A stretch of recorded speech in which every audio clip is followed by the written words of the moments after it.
Today we play two on this hot summer afternoon. Yesterday the Squatch handled business, run ruling the first place Sodbusters 13-3. And for anyone wondering, that win will hold after the kerfuffle last night. And entering today, Spearfish is now just one game back of being in a tie for first place with Hastings.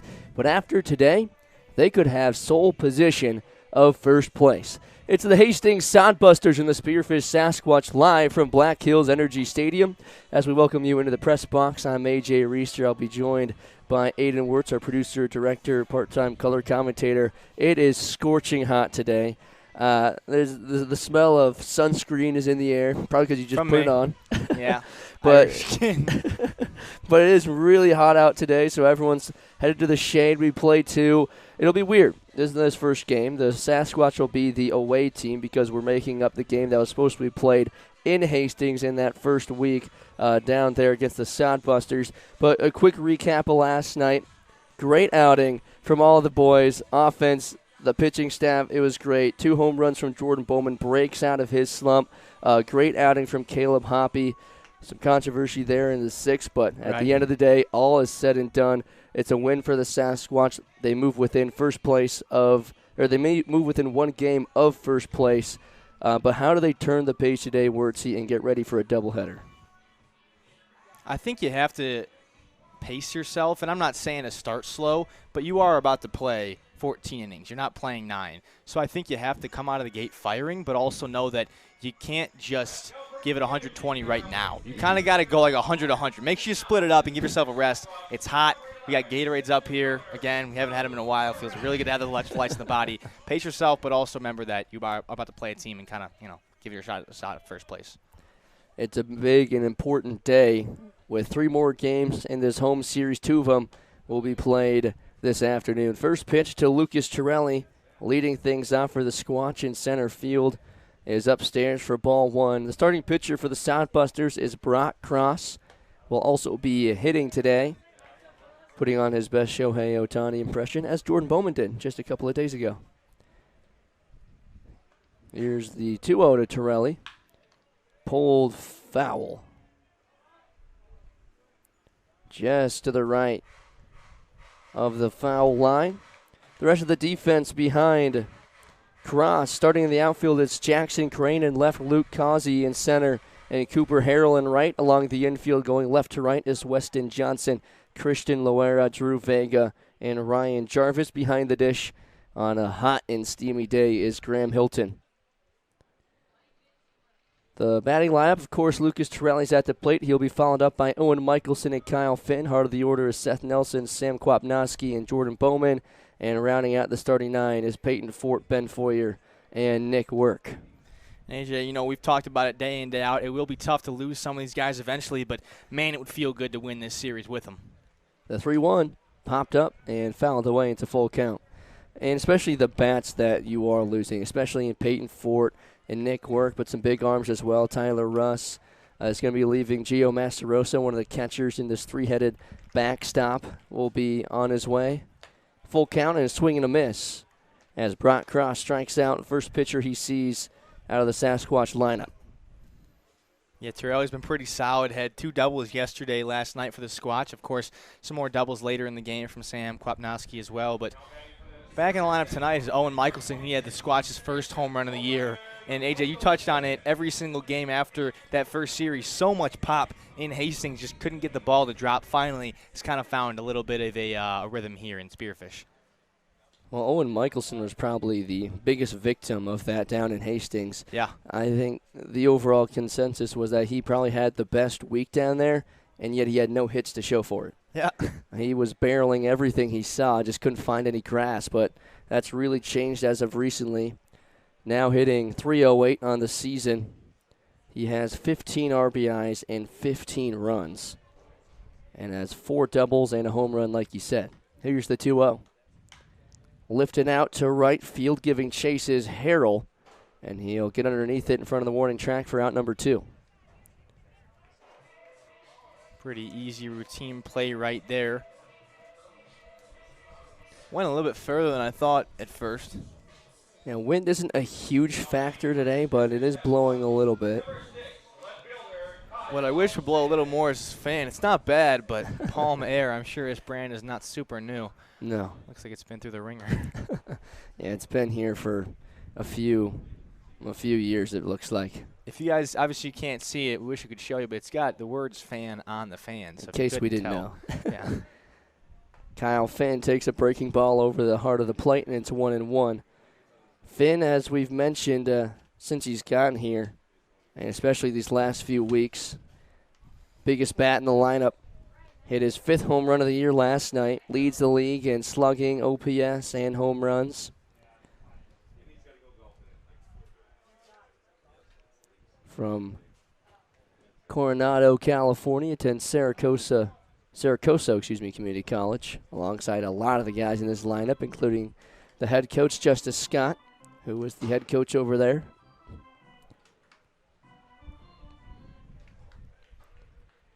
Here's the 2-2 to Kyle Finn. In the dirt for ball 3. And after last night, his numbers took another jump. OPS now up over 1290 with an 809 slug, 19 hits, 6 walks, and 15 runs. That one's upstairs for ball 4. And he has 18 RBIs. And he's actually tied for the team lead in that category, if you can believe it, with Sam Kwapnowski. Yeah. Batting 5th tonight. Sam made a great play out in right field last night. I know that Hoppy was probably thanking him many, many times. That was a nice play out there after a couple of balls in a row for Hoppy, who, again, had a beautiful, beautiful start to the game. Here is the 3rd-year vet, Seth Nelson, digging in. First pitch fouls it back. Nelson making his 15th appearance of the season, hitting .140 on the year with a .283 on base. Has 5 runs and 7 RBIs. Also has 3 stolen bases. In the dirt, gets away. Finn takes off for second. The throw down is close, but not in time. Finn a little late on the pass ball that didn't get too far away from Hilton, but he's able to get into scoring position for Seth. Just got a little bit underneath that tag. Nice slide right there.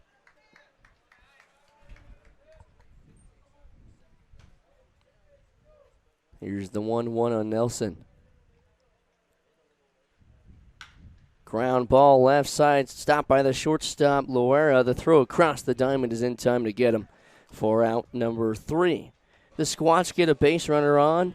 They get him to second, but can't bring him in. No score, headed to the bottom of the first.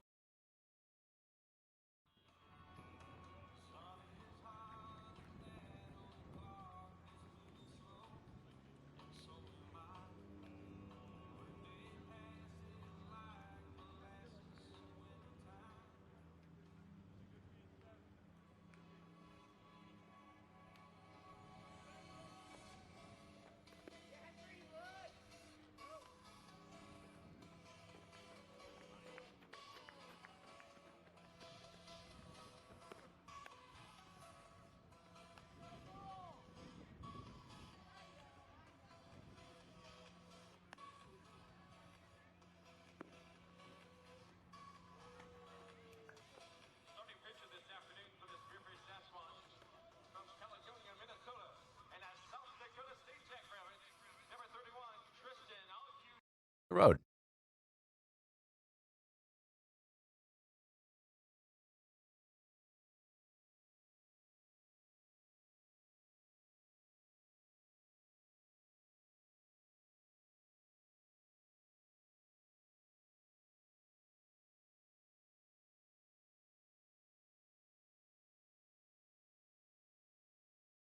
Yesterday, that's real straightforward. What you see is what you get, and that's what you want working in a restaurant. And with Spot On, you've got everything there at the tip of your fingers.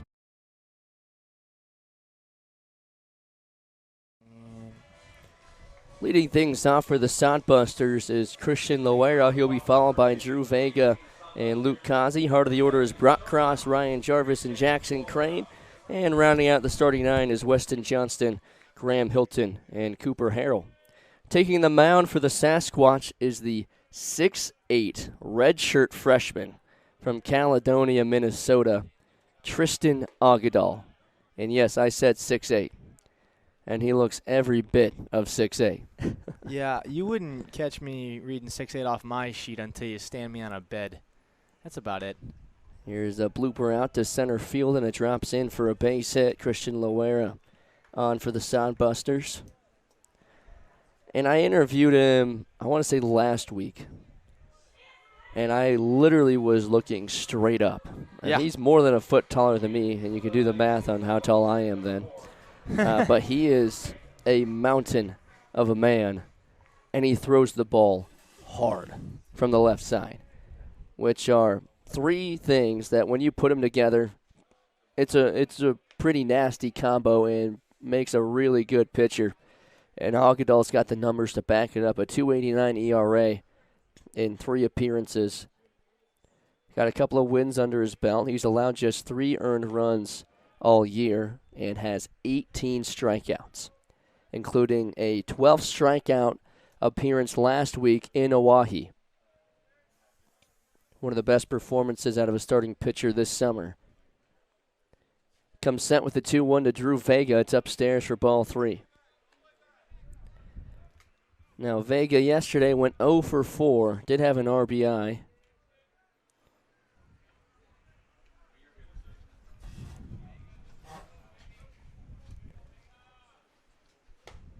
And he works a walk here. A leadoff single, and now a 5-pitch walk has 2 on for Luke Kazi. Nice job by Hastings to stay patient off the bat here. Just to round out the introduction for Aguedal, pitch mix, fastball 90 to 94, changeup, curveball, slider, and cutter. Made 17 appearances in the spring, throwing 17 innings for the South Dakota State Jackrabbits. Allowed 15 runs, 12 of them were earned, 16 walks to 21 strikeouts. So the walks have been an issue for him. And until that walk to Drew Vega, he hadn't allowed one this summer. So he's definitely been around the zone a lot more. Breaking ball finds the zone, and good luck catching up to that one. Nasty break. Yeah, it's not a fun one to try to barrel up right there. Even count 1-1 to Kazi. The starting center fielder did not start last night.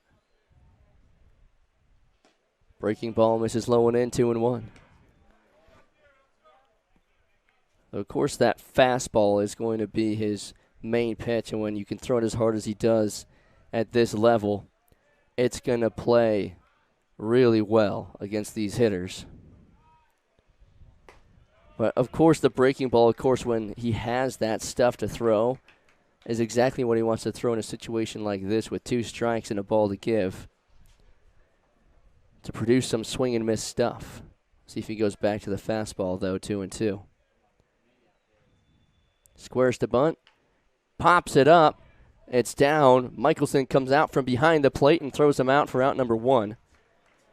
Dangerous play with 2 strikes to lay one down, but it works out and moves both runners into scoring position. Yeah, not the most secure call for a play right there, but obviously if you can get it to work and you're confident in your player, all of a sudden you got 2 guys moving 90 feet more and only 1 out. Brock Cross digs in, the starting pitcher, with 2 in scoring position and 1 down. Here's the pitch. Big hack and a miss, and it's 0-1. Yeah, kind of like Tyler Russ. Aguilar comes over the top pretty hard there.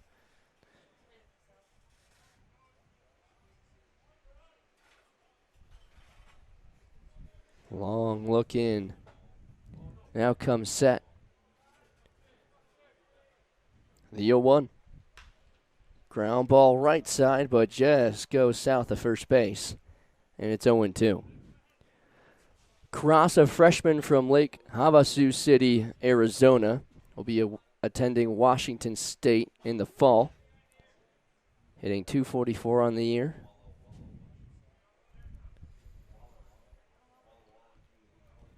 There's a couple of high schoolers that just finished up their senior year on the Hastings roster, and a couple of them getting starts these last couple of days.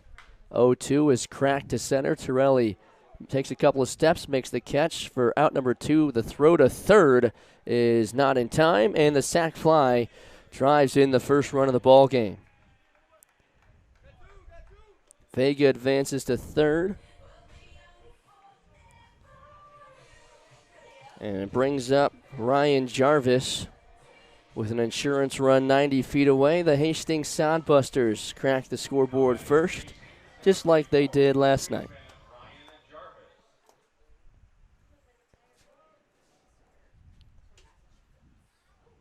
Big hack and a miss.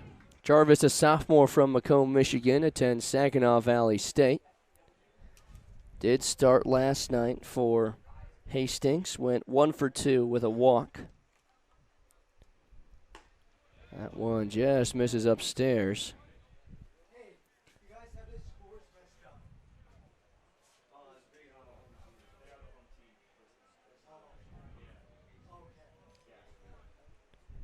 The 1-1. Ground ball left side. Work charges, picks it up. The throw to first is in time to get him. So the Sodbusters strand one on third base, but they're able to bring one in on the sac fly from Brock Cross. They lead it 1-0.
1-0 Sodbusters as we head to the top of the second. If you're just joining us, the Sasquatch are the away team for this first game of the doubleheader today, making up the game down in Hastings that was rained out. First pitch to Kwapnoski is lined deep to center field. It'll get over the center fielder's head and hit the wall. Kwapnoski has second, and he'll hold up there with a leadoff double. Picking up right where he left off last night after a big 2-for-3 night. And that'll bring up a man who had a game just a little bit better than Kwapnoski. I mean, Kwap had a great game, but believe it or not, Jordan Bowman had the biggest night. He went 3 for 4, 3 runs, 4 RBIs, hit 2 bombs, and had a double. Easily one of the best nights a hitter has had for the Sasquatch this summer. First pitch to Bo is upstairs for a ball. But that does not take away at all what Sam has been able to do and what he did last night, and, of course, staying red hot at the plate.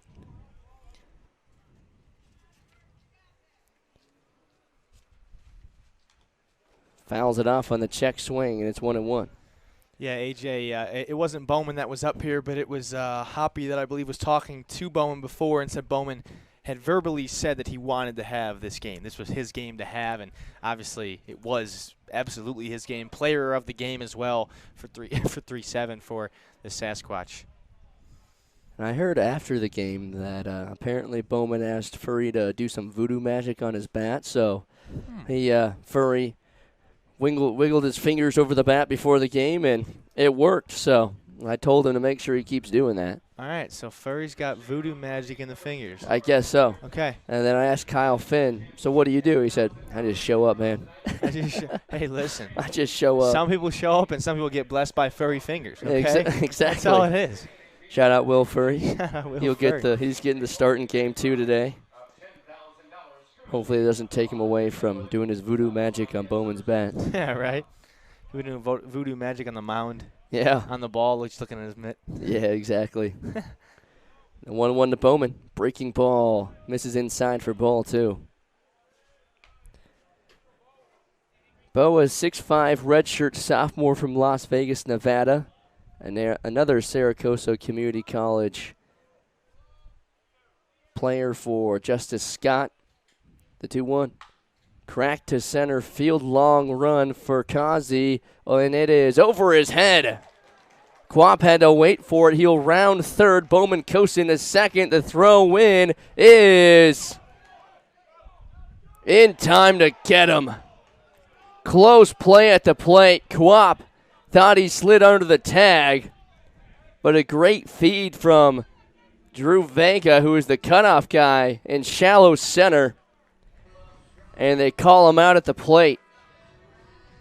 Very close play. Bowman does have his second double in as many days. Boy, I don't know. It would have been hard to get the tag down on him because Kwap had already gone by, so the catcher had to put it down on his leg. Sam had to do a swing move around the catcher to try and hit home plate. So it's going to be a tough play no matter what for both guys. AJ, the hard part there about that one is if Sam would have known that ball was dropping even a second sooner, he's home safe. He could probably stand up. Exactly. But, of course, he has to wait to catch that one because catch or not, he's moving over to third, but he tries getting home there on the drop ball. And, yeah, unfortunate. Obviously, there's no replays here, even though we can have our disagreements on our video system. But, yeah, I think it'd be tough to get that tag down just because the head first slide, it almost looked like Kwapnoski had already put his entire top part of his body across the plate, but that's neither here nor there for us to argue. So Bowman has a double, but Kwap is gunned down at the plate after a good relay from Kazi and Vega. And Graham Hilton put down the tag. Here's Peyton Fort trying to move Bowman around. Fort's been red hot, was 5 for 19 coming into yesterday in his last, he was hitting .519 in his last 11 games before last night. Yesterday was quiet though, 0 for 2 with 1 run and 1 walk. And by no means would I say he's starting to fall into something, but because he's still swinging a hot bat and being patient at the plate. Just an off night. Just an off night. And that is A-OK. Here's the 1-1 upstairs for ball 2. We could talk about pitchers all day, but obviously if you've watched the College World Series, there's only one real pitcher that's been kind of the talk of the town recently, Gage Wood from Arkansas. AJ, that was, I think, in 19 Ks, the only other two guys to do it in the College World Series at 17, which is, or pardon me, not in the World Series, another game. I'll tell you about it in a second. Ground ball to second. He retires Fort as Drew Vega picks it up for out number 2. Bowman does advance to third. So now the tying run 90 feet away for Ben Foyer if he's able to get a hold of one. AJ, I got to pull up the exact stat. I forgot what it was, but I saw it this morning. It wasn't College World Series, but it was like Max Scherzer and somebody else, or two other guys who had complete games with that many strikeouts. They had like 17 and 17, and Gage had 19. So he broke the record for most strikeouts in a complete game in a shutout, or no-hitter, 19. He was one guy away from having a perfect game. He hit one of the Murray State guys in the 8th inning. Still had 19 strikeouts and a no-no, but yeah, that's all he was focused on after the game. Foyer grounds it to short, picks it up on the hop. The throw to first from Loera is in time for out number 3. So the Squatch put a couple on. Close play at the plate. It leans the Sodbusters' way as Bowman doubles to center, and Quap had to wait for it, and it cost him as he's gunned down to plate. 1-0 Sodbusters headed to the bottom of the second.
Leading things up for the Busters in the bottom of the second is Jackson Crane.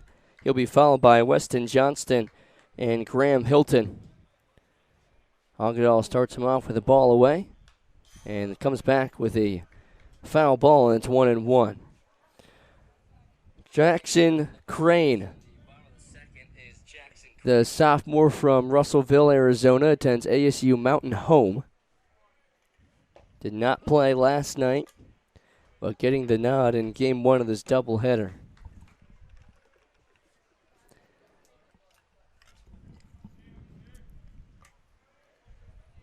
Agudal ahead in the count, 1-2. Here's the pitch. In the dirt. Now it's interesting because this game was originally supposed to be played the first week of the season. Right. And we brought it up all day yesterday, how different these two teams are compared to the beginning of the season to now. And no matter which way this one goes, it's always interesting to look back on if that game would have been played that first week of the series, how would things be shaken out now? Because the Squatch are now a game back of them for first place in the Independence League. 3-2. Called strike 3 at the plate. Crane had already thrown his bat in a late strike 3 call, and Agudal picks up his first K. Brings up Weston Johnston, the starting third baseman. Always a little demoralizing when you'd already started your walk down to first and the umpire says, hold on a minute, you're out. Yeah, that's why you never do that. That's why you just sit there for a second. I've never personally been a victim of the thought I was walked and actually strike out, because I was always taught to wait a little bit, but also if you wait and you strike out, it's also just as demoralizing. So yeah, get a hit next time or something. I don't know. Swing the bat. No, but AJ, you're so right with the point you made before about how different these teams are. Hastings would have loved another game against them at the beginning of the season. 1-1, big hack and a miss, and it's 1-2 on Johnston. The freshman from Van Alstyne, Texas, attends Arkansas Tech. It's always a game of if, what if. Well, right now, both teams are just focused on what's going on right now. It's always fun to play the game on, because Hastings already won 3 games, and the Squatch were pretty limited on arms in the bullpen. But now when you look down at that bullpen, it's probably the deepest in the Independence League. Slow roller up the third base line. Agadal can't pick it up, and it's an infield single on the swinging bunt from Weston Johnston. Yeah, that's nothing really you can do with that right there. No. That's a tough one to pick up, because even if you pick that up, you're a lefty. You're spinning and turning and kind of firing blindly. And if you're Agadal, the last thing you want to do is throw it into right field and move Weston Johnson into scoring position. Here's Graham Hilton, squares the bunt, pulls back. It's called a strike, and it's 0-1.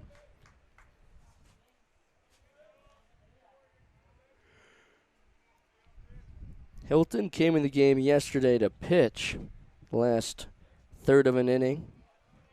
Gets away from Michelson. The throw down to second is not in time. Michelson had that one pop away from him, then slipped on his throw.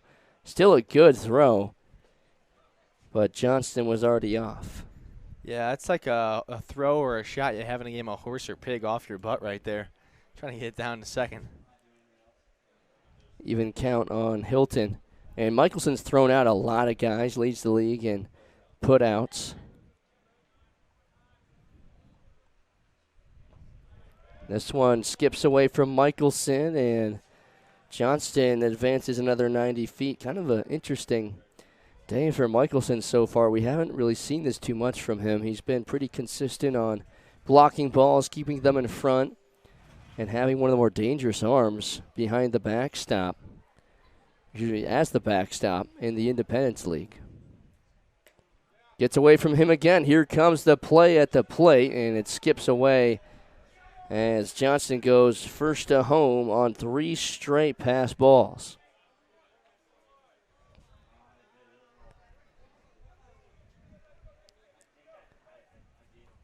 And again, Michelson's been pretty good at blocking everything, but those last 3 really hurt him. The 3-1. Skips out of his glove again. 4 straight. Don't know if Michelson's just not seeing the ball well or if the heat has something to do with it. Maybe a little tired from how many games they've been playing recently. Whatever it may be. Nonetheless, it's a walk, and the Sodbusters have another base runner in a 2-0 ball game. Here's Cooper Harrell, the 9-hole hitter. Breaking ball finds the zone. Michelson squeezes it. Harrell last night 0 for 2 with a run. Also walked once.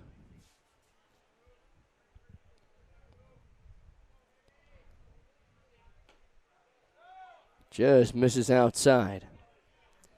Now it's also been interesting for Agadal because he hadn't walked a guy in his first 3 appearances. Yeah. And has now walked 2 and given up a couple of hits as well. Swing and a miss, 1 and 2. Michelson's just struggling to squeeze these pitches.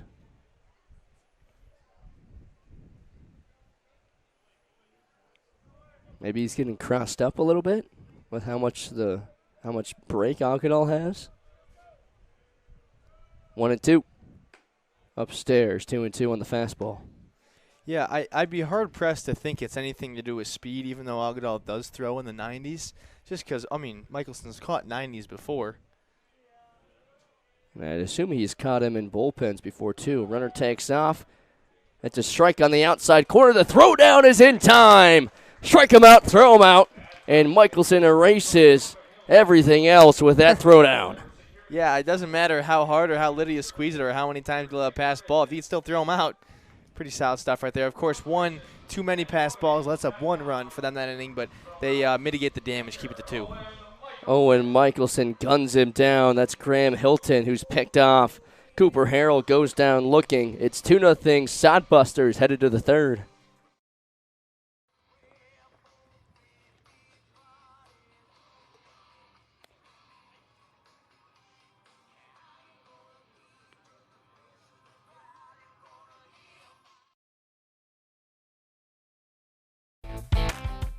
New games every month at the Lodge.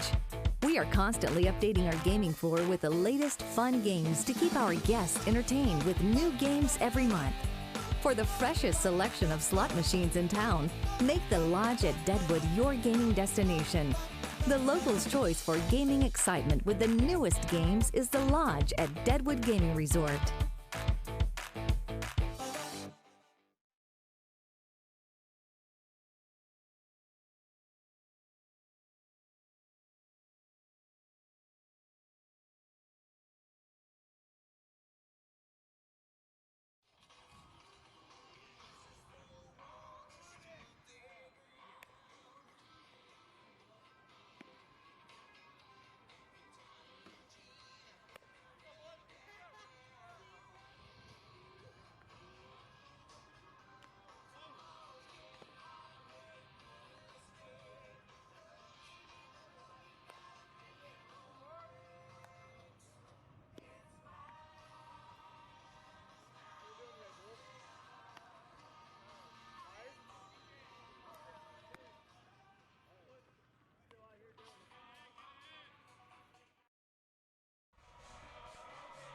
Well, Ryan Bachman is in his 5th season with the Spearfish Sasquatch, his first not as a player.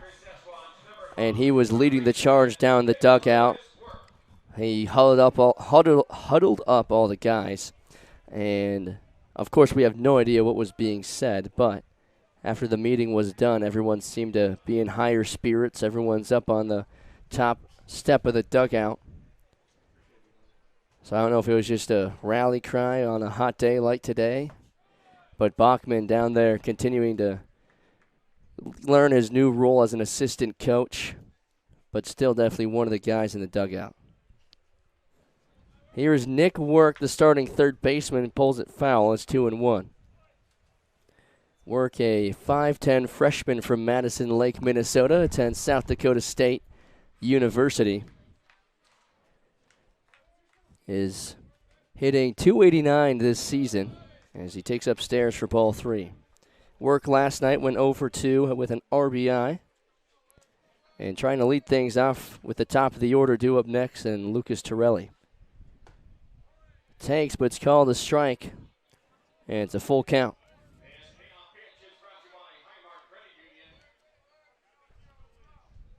Brock Cross still on the mound for the Sodbusters. The 3-2 upstairs for ball 4, and Nick Work has a leadoff walk.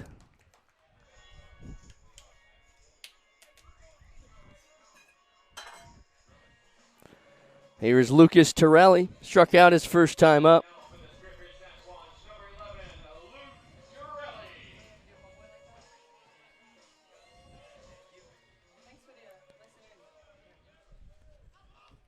Torelli, a 5'11 senior from Dallas, Texas. Runner takes off, the throw goes into center field. Work on his way to third. The throw in is not in time. Gets away from third, but he'll hold up there. 180 feet for Nick Work on one throwdown. And I'll tell you, AJ, as fun as that is to get another 180 feet, it's tiring. You just ran 90 as hard as you can, slid down and got able to run another 90. So good stuff there from Work. Put a guy on third with no outs to the Squatch. Aggressive start to this third inning, and all of a sudden a run just 90 feet away for Lucas Torelli. The 1-0. Fouled back, and it's 1-1. Now, Torelli's got a fun story as well. He started off his collegiate career at East Central College. Made first team All-Region twice. Received Defensive Player of the Year in his conference and finished his last season with a .333 batting average. Then he transferred to Eastern New Mexico University, and as a junior appeared in 50 games for the Greyhounds and started all 50 and had a great fielding percentage, .975, and was great at the plate as well. His senior year was even better, though. Hit .410 with a .526 on base with a .732 slug, and is now in the transfer portal trying to go Division I. The 2-2. Ground ball right side, through for a base hit. Work comes in to score, and Lucas Torelli picks up an RBI. Nice piece of hitting right there by Torelli. His stats that you read off, I mean, just insanely impressive. Kind of sound like, some guy I know, A.J. Reister back in the wiffle ball days probably. I wish. Yeah? I Ball wish. was fun, man. But, yeah, good piece of hitting right there from Torelli. Doing exactly what you have to. Even if they make that play right there, putting it on the right side of the infield, drawing in a run. Drawing in a run. There we go. 2-1 now. Michelson first pitch grounds at left side. Third baseman bobbles it. The throw to first is still in time to get him. But he advances Torelli into scoring position. Good recovery from Weston Johnston at the hot corner he was playing in. And is able to pick it up after the bobble for out number 1. Here is Kyle Finn with the tying run and scoring position. Big hack and a miss on the breaking ball.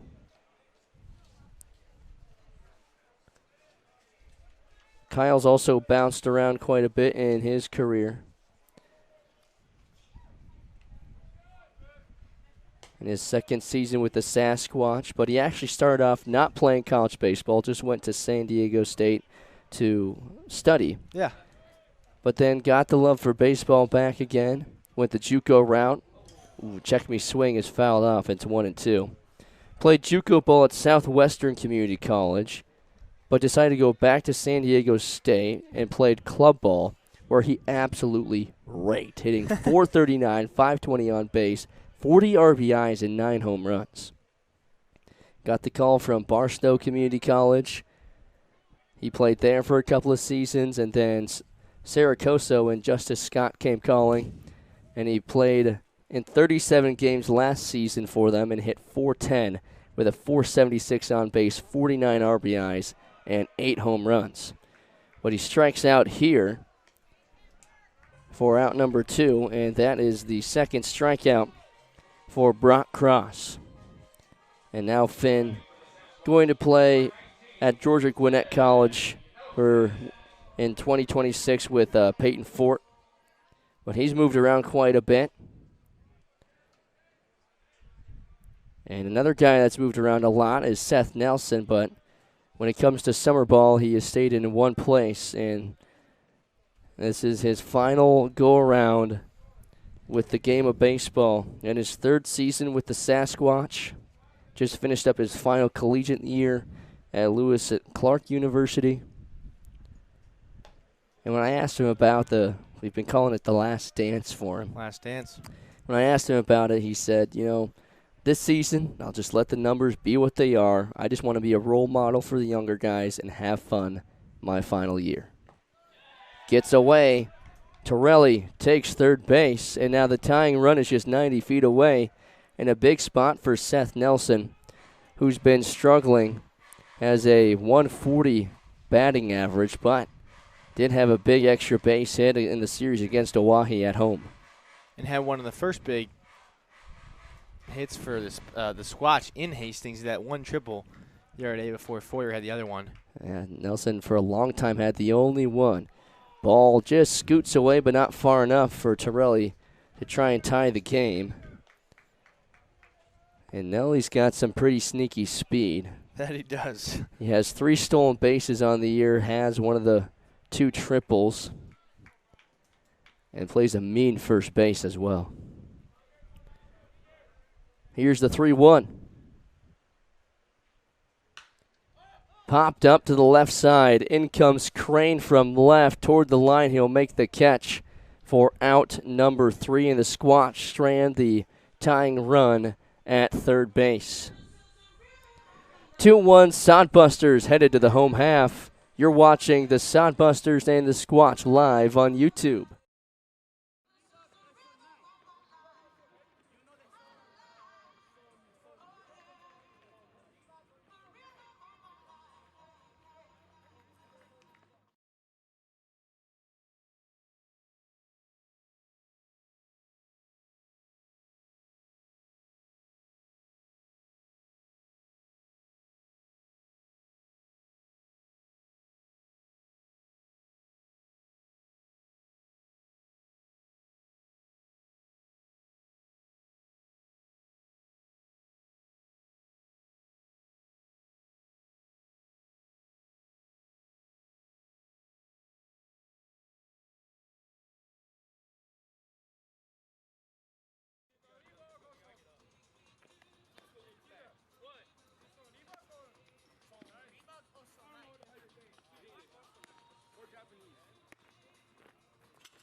Two-one Sodbusters, bottom of the third.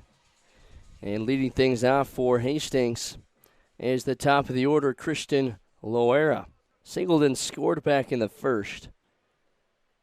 His second time facing Agadal. Fastball is low for ball 1. We've talked about Tristan's fastball. Sits 90-94. Probably the best heat on this pretty loaded pitching staff for the Sasquatch. But it helps when you've got that 6'8" frame and can really reach back. And is pretty violent over the top. Really, that's a good way to describe it, is violent. Not in a bad way, but it just has so much downforce, and it's hard to pick up. yeah. He hides it pretty well. But he's behind 3-0. And it's a 4-pitch walk to Loera. An off day so far for Tristan, trying to turn it around. That's his third walk. Had some pass balls the last inning, which scored Weston Johnston to give Hastings, at that point, a 2-run lead. Now it's 1. So third walk today, but you said he had 0 coming in 3 appearances. 3 appearances, yeah. And he threw an absolute gem out in Oahe, 5 1/3 with 12 strikeouts. Wow. Trying to find that again here this afternoon. The 1-0. Called a strike at the knees.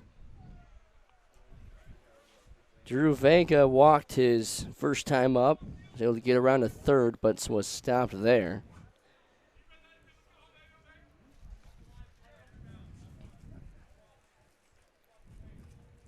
And Michelson's talking things over, making sure that they're on the same page.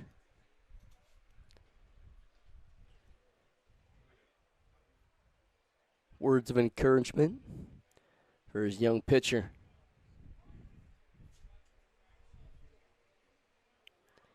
Big, deep breath from Agadal, and now he's ready.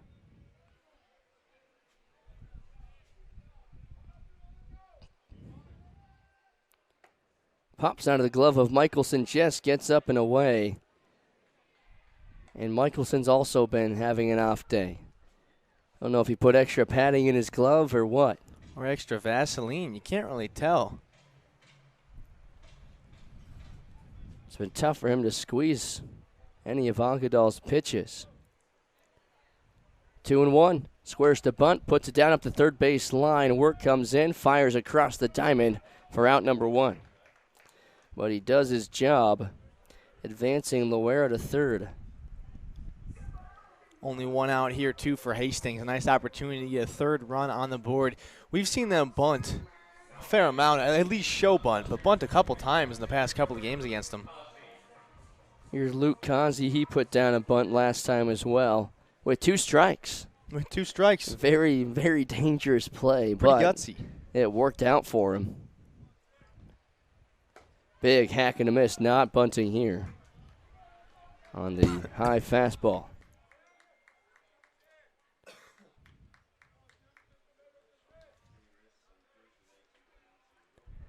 Kazi, a freshman from White House, Texas, attends Arkansas Tech. A lot of guys on this roster attend Arkansas Tech. Drew Vega,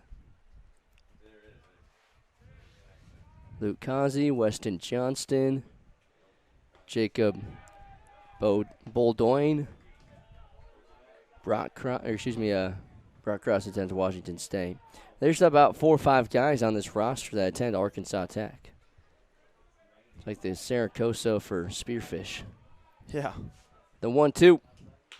Line drive up the middle, picked up by Foyer. He'll throw it across for out number 2, but does score Loera from third.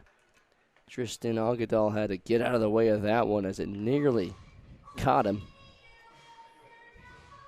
And if Algadal's about 5 feet further back, hypothetically speaking, he's still got that long frame. He probably snags that ball right there. But again, that thing's coming hot off the bat because it's about a 91-mile-per-hour fastball. So fast in, fast out. Kicks away from Michelson between the 5-hole to open up the at-bat for Brock Cross. As the Sodbusters lead it 3-1 on just 1 hit.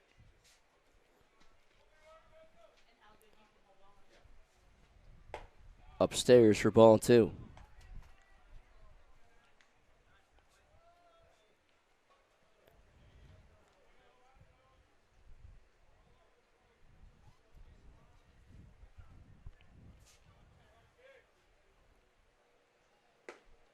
There he finds the zone with the fastball.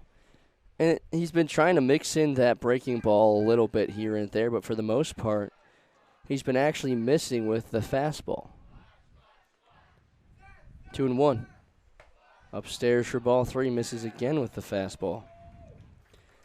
And for a lot of pitchers, that's normally their pitch that they use to get back in the zone when they've been missing. Well, he's been struggling to locate it here. Upstairs for ball 4. And it's a 2-out walk. Brings up Ryan Jarvis in the 5-hole. Grounded out his first time up. Now batting for the Sodbusters, number 34, first baseman Ryan Jarvis.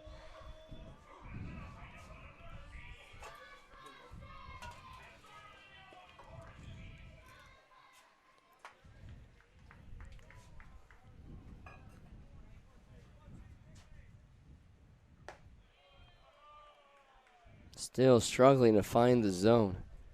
Is there anything here, Wirtzy, that he could be doing differently to try and dial in and find the zone?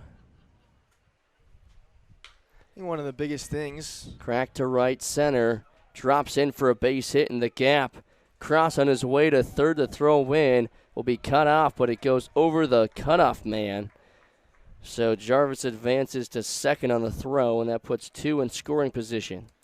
Yeah, he's definitely coming set pretty fast. I think he's kind of rushing himself a little bit, especially when you're throwing balls. I'm not saying every pitcher does it, but there's definitely a tendency to start aiming. And when you start aiming, you definitely take some velocity off. If you throw without care, or at least without inherent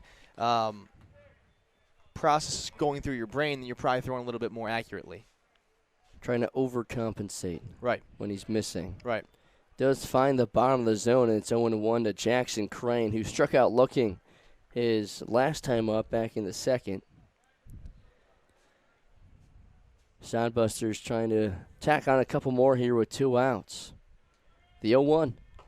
Inside, 1-1. Brock Cross walked, and then Ryan Jarvis hit a deep single to right center. And now we've got 2 in scoring position with 2 down. 1-1. Ground ball left side. It goes foul.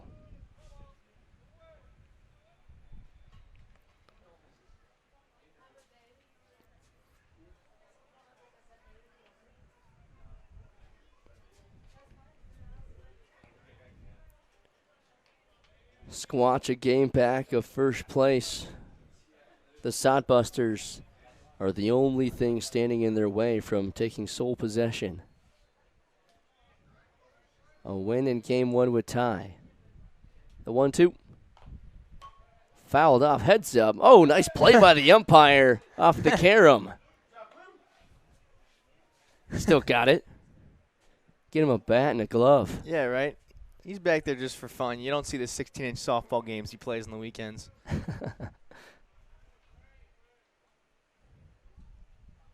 1-2. Upstairs, 2-2. Boy, when Michelson catches it right, you can tell how hard that ball is humming in there. Yeah, I wish we could see the pocket radar that we have set up, but you can tell it's coming in a little bit faster than some of the other guys that we've seen in this league. Just a bit, just a bit. 2-2. Chopper to the right side. Fort charges in, picks it up, fires to first. It is dug out by Nelson for out number 3. Big play right there by Nelson. Almost gave the Sodbusters another free run. Limits it to just 1 there in that inning, AJ 3-1. Yeah, good at-bats from Christian Loera and Brock Cross. Ryan Jarvis drives in another run on his base hit to right. And it's 3-1, headed to the top of the 4th.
You're the fireman.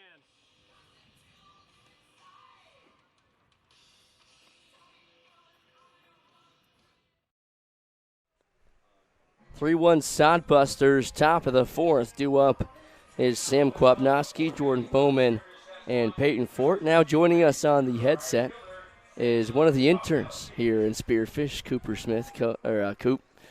How's it going? Dude, thanks for coming up here today. Absolutely. Anytime. It's hot and sweaty. A little bit. But we're having a good time out at the ballpark.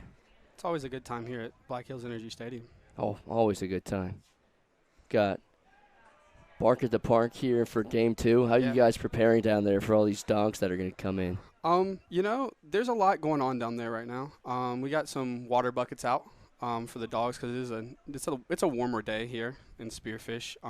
But we're excited to have all the dogs come through. It's always a good time to get the crowd involved as much as possible. It brings the energy up around the stadium, keeps the vibes high. I would love some of those water buckets out here for us. Here's a hard shot to right field, and Kwapnowski is aboard for the second time today. Any way that we could set up like a water fountain or something up in the press box? I think we could figure something out. Dude, I'm sure. I think that's the next. I mean, other than AC, obviously AC would be great. Cool.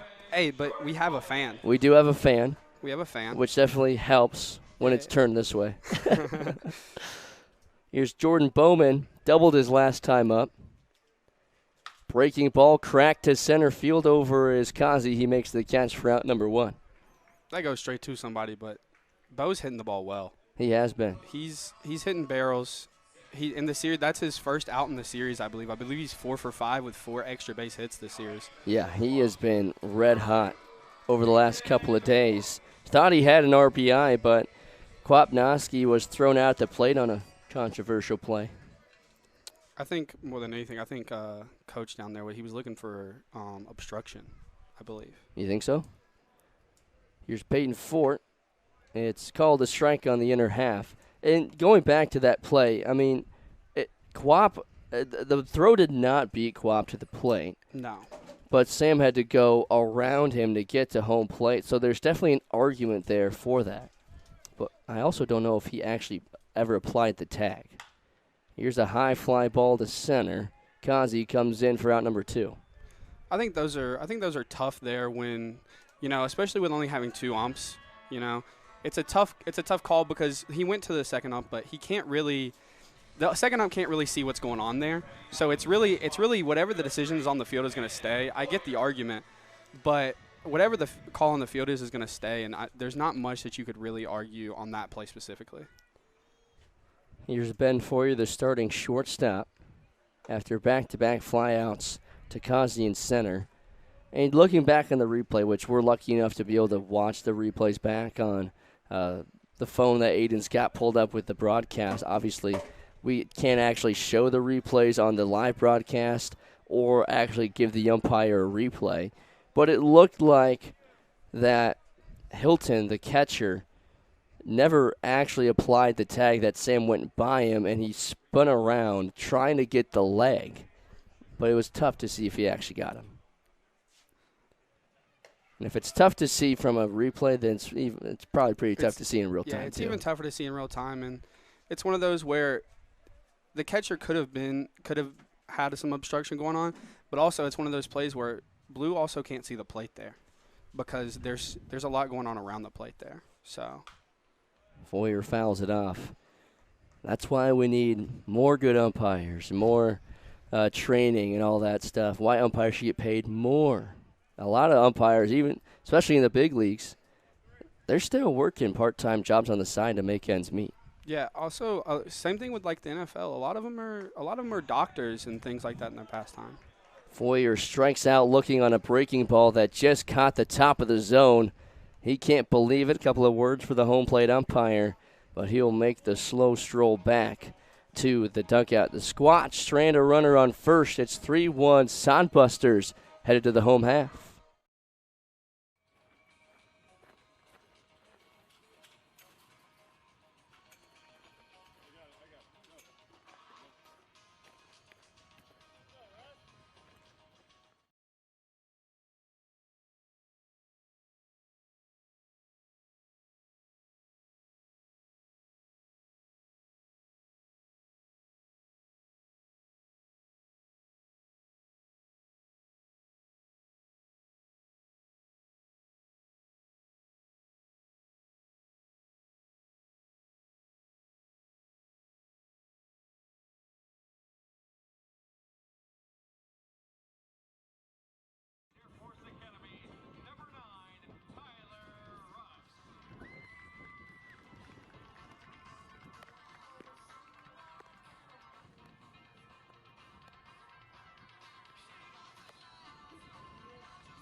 New pitcher for the Sasquatch is the 6-foot freshman from Colorado Springs, Colorado.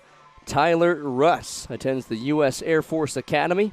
making his 6th appearance of the year. He's thrown 7 1/3 as a 1.23 ERA, 12 strikeouts to 4 walks, and an opponent batting average of .08.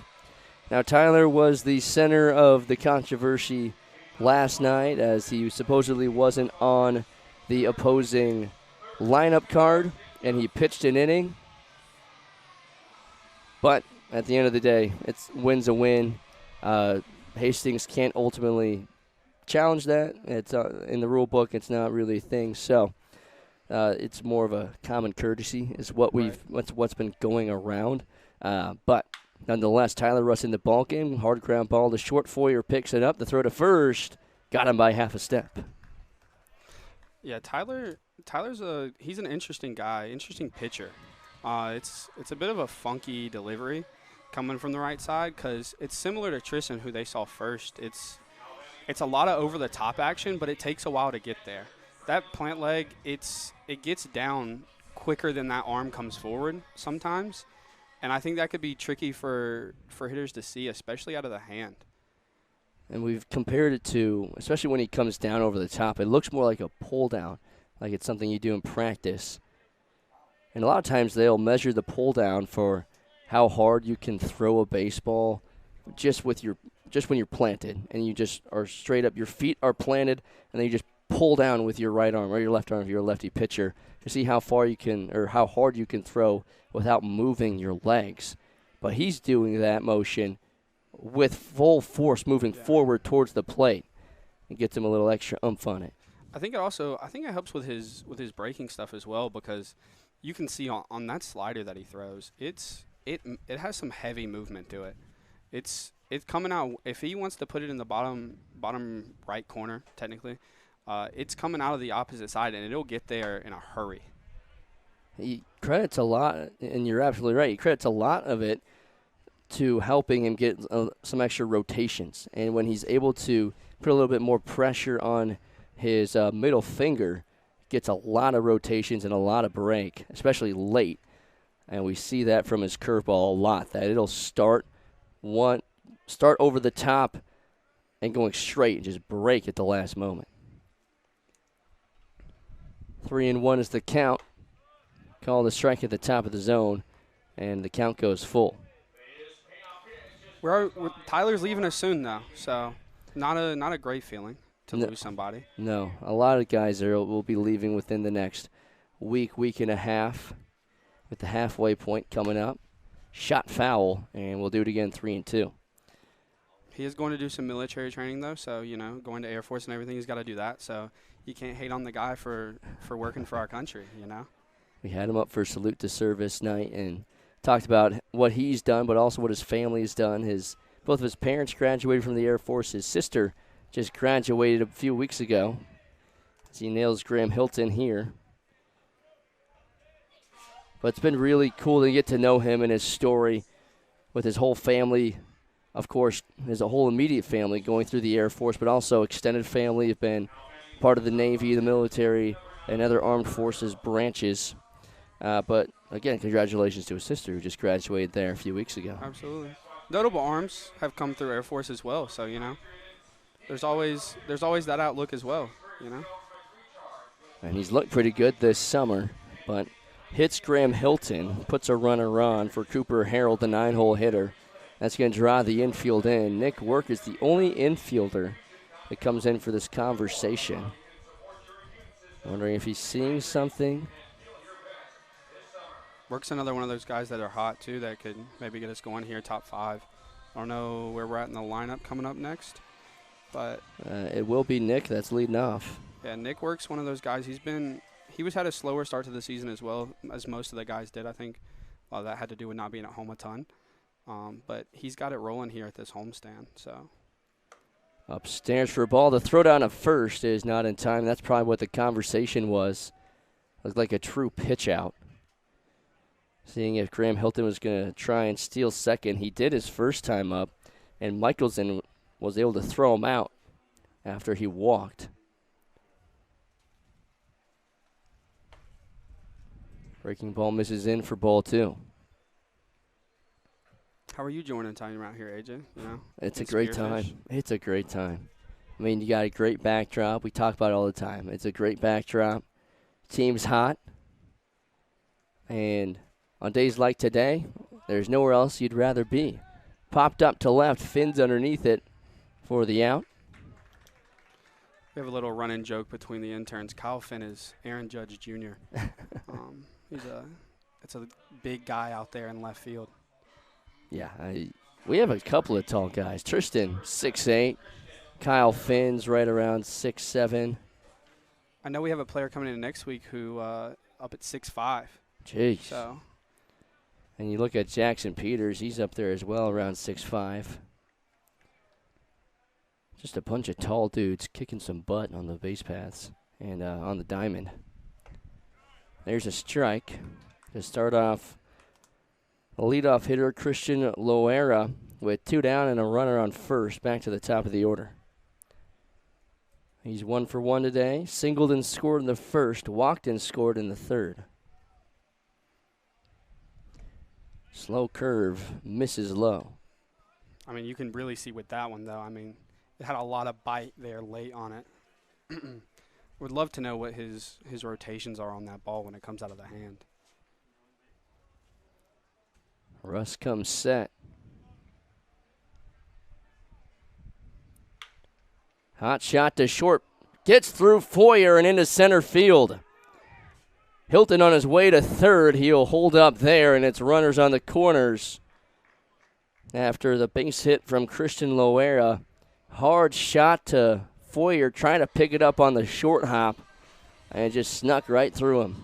It's almost the same spot that got him in trouble yesterday on the field, where that one took a hop and hit him in the nose yesterday. It's a very similar spot, very similar bounce. It goes down as an E6 on the official scorebook. Here's Drew Vega. Russ checks him at first. Close play, but called safe. Vega today is 0 for 1. Walked in the first and grounded out to Nick Work in the third. Runners on the corners. And the Squatch have really been beat up this last week and a half. You talked about that play at short yesterday with Foyer. Isaac Martinez tried to run through a wall and left. Aaron Niels is coming back from an injury last week against Oahe. Wilson Kiefer got hurt a few weeks ago. He said he'll be cleared for the Nebraska series next week. But a lot of guys feeling the wear and tear as we get closer to halfway through the season. Yeah, I mean, a lot of these guys get through a long season of college baseball, and then they get put wherever they get put, where their college coach sends them, and then they have another grueling season, especially out here on these days like this where it's mid to high 80s, but the sun is just beating down on you. Not a lot of cloud cover out here today. So it can get stressful on the body for sure. And even a lot more of the guys didn't even play in the spring, so this is really their first games since some of them high school, actually getting consistent time playing. And even that, even though you didn't play a full spring season, it's still tough to shake off the rust and get your body back to how it used to feel in high school and getting through those grueling seasons. Runner takes out for second. It's a ground ball. Left side just goes foul. Thought it might have gone over the third base bag, but home plate umpire says it went to the left of third base. It's another close one there. Blue has his work cut out for him here in this first game. A lot of close calls in the strike zone. Close call at the plate earlier. Another one there that could have easily won. Could have given up 2. So big call there. We'll do it again. 1-2. Christian Loera took off last pitch. See if he does it again. He does not. Here's a slow tapper to the left side. Work fires across the diamond for out number 3. And the Sodbusters strand a couple, unable to bring them home. Still 3-1 as we head to the top of the 5th.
Leading things off for the Squatch in the top of the 5th is Nick Work, Lucas Torelli, and Owen Michelson.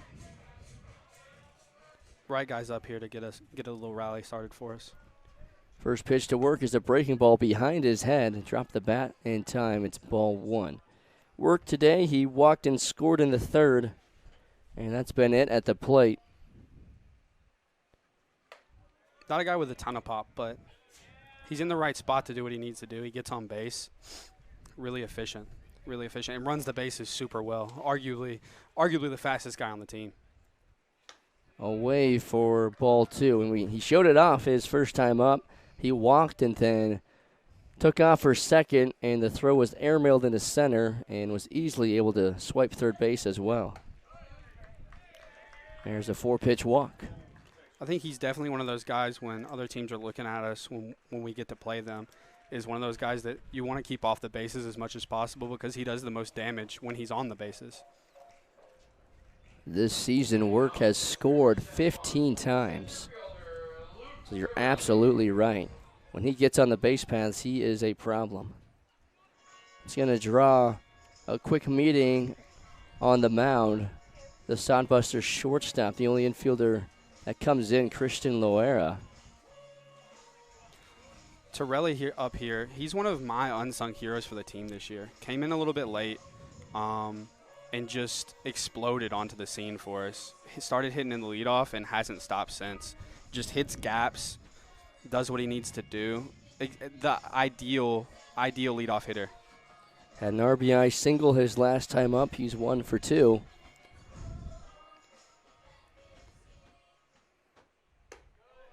Reminds me a lot of Michael Harris. Good pull. He's great with the glove in the outfield. Not much gets by him, but also comes up in a big spot to hit and just gets on base when he needs to. One of the 2 ways for the Sasquatch, has a pretty good arm as well on the mound. Yes, it's mid to high 80s, which is pretty solid for this league. So I think a lot of that comes from playing center, though. You got to have an arm to be out there, and it also adds to his glove in the outfield, being able to throw that hard. Currently in the transfer portal, said he's been getting some D1 offers, trying to get to the next level in his final year, one of his final years of eligibility. He might have 2 more. I'd have to ask him again. COVID years could have 3 more. Who knows? It's crazy how that all changes. He spent a couple of years at JUCO. We talked about it earlier, but he spent a couple of years at JUCO. He's burned his JUCO years, and then was at Eastern New Mexico, and now trying to. He just finished up his senior year, so he has at least a grad year and possibly a COVID year if things shake out the way they could for him. Long pause on the 2-2. Hot shot left side. Good backhand by the shortstop. The throw to second is in time. The turnaround is not. But a heck of a play by Christian Loera at short to gun down the leadoff runner, Nick Work. That's a huge swing there. I mean, you look last inning, we have a ball hit hard, same spot, have an error right here, makes a great play and at least gets 1. So I mean, those are the game-winning plays that don't go notice as much in the stat sheet, but really mean something. Went down to a knee and a nasty backhand on the short hop. Loera flashing the leather at short. And here's Owen Michelson. He's 0 for 2 today. He's also struggled a little bit behind the plate.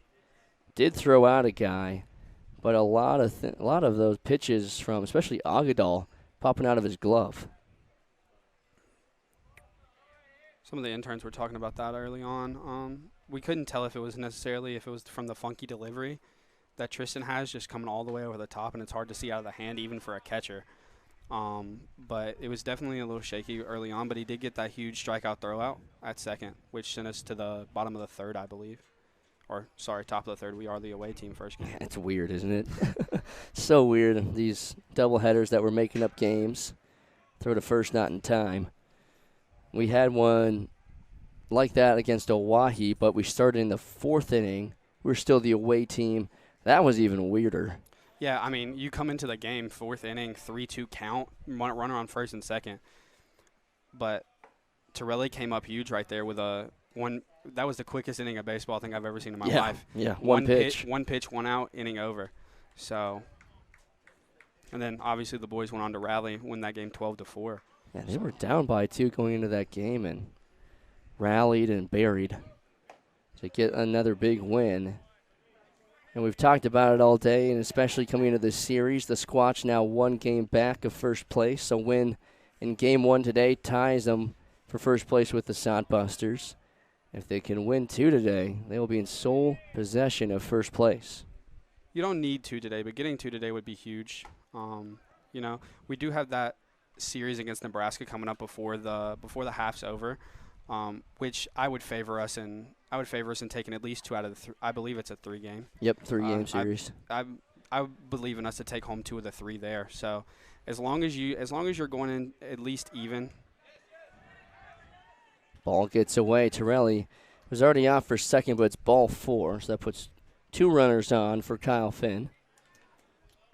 But you're right. I mean, you don't want to put all the pressure on this doubleheader because we could go to bed in first place, but you have a chance again tomorrow to go get one, but also there's still 3 more games. I don't know exactly what Hastings' schedule is after tomorrow, but I'd assume that they have a few more games as well because if I'm not mistaken, Spearfish has actually played more games than Hastings has. We have played more games. They have more games to catch up on here in the second half of the season coming up. So I think we have a nice 5-day break coming up before we do end up going to Nebraska. So I think getting some downtime is going to help. As you mentioned before, we were a little beat up. Getting those guys back healthy is going to be huge. Kiefer would have been a huge one to have this series. Would have loved to have Kiefer in, but Kyle Finn's up to the dish, though. When Kyle Finn is up to the dish, you are always 1 swing away. Yes. Looking now at the Hastings schedule, I mean, that is just disgusting. For the 9th to the 26th, they don't have a single off day. Yeah, I mean, and that is the last day, I believe, that's the last day of the first half of the season. So you look at that, I mean, you would think eventually they're going to wear down and maybe, you know, give up a few games that they shouldn't here and there. You know, they have some in there, and they have a team. They're coming up to play a team in this first half that hasn't even played a game yet. Yeah, the Plainsman Baseball Club. They're just a traveling team, so they fill out the schedule for the Independence League. So they'll have their first series. It'll be against Hastings, in Hastings. But they also have a game against the Nebraska Prospects, then 3 against Casper. Hard shot to third, picks it up, steps on third for out number 2. And Kyle Finn's aboard on a fielder's choice, but Torelli is not able to leg it out. Yeah, I mean, that's going to be a huge stretch for Hastings coming up, especially with that being the end of the first half, because it's a little bit of a weird playoff set. Only 2 teams go to the playoff here, and it's whoever wins first half wins second half. And I think winning first half has that huge advantage because you do get those 2 home games, which is huge. 3 home games because you would realistically pick 3, 4, 5. Popped up behind the plate, gets out of play. But you would realistically choose 3, 4, 5 to have at your home stadium for the playoff series, which I think if you get 3, 4, 5 here, this stadium is going to be rocking. I mean, I think we have some of the best fans in the league, as it's been proven over here the past few weeks. We've had some great attendance. So I think that it'd be huge to have 3, 4, 5 here. Had over 530 people here last night. And I'd say that number's been pretty consistent, especially when you add in the playoffs and how close this team has been recently to 1, making the playoffs, and 2, possibly winning a ring. Last year, they were just 1 game away from having a shot at it. Ended up losing to the Moo in that rain-delayed game. 1-1 to Nelson's upstairs for ball 2. I think for some of these guys here, it's their last year here in Spearfish. So I think, especially they've been here a few years, guys like Kyle Finn, Seth Nelson, Chase Scott, you know, they've been here a few years and know what it really takes to get there. And as you mentioned before, some of these guys know it's summer ball, but they're not taking it as it's summer ball. Especially with how involved this team is with the community. After each game, kids and fans come down to walk the line of players to get autographs. They're in the community, getting to know everybody. It's a little bit more than summer ball here in Spearfish. Yeah, and I mean we have a whole section dedicated to our host families. They do a lot for the players. They do a lot for the interns as well. And I think that's one of the things that's very unique about Spearfish. It's a very involved community, and I think that helps benefit us a lot because I think everyone's closer connected. Full count, 2 down. Nelson trying to drive in the game-tying run. It's on first. The pitch is pulled foul. And again, Nelson hasn't had the biggest summer so far in terms of numbers, but he's been slowly starting to have his moments. Had a double in the series against Oahe in front of the home crowd. Yeah, and I mean, you got to look at him and think, coming up next, last year he hit 340 plus. So at some point you got to think he's gonna figure it out at some point. It's just about getting those ABs. Another 3-2. Runners take off. It's upstairs. Checked his swing. And it is ball 4. That moves Michelson to third. And Kyle Finn to second. And the bases are loaded for Sam Kwapnowski. 1 inning too early here for anybody to win 10 grand, but it would still be nice to see one go out here.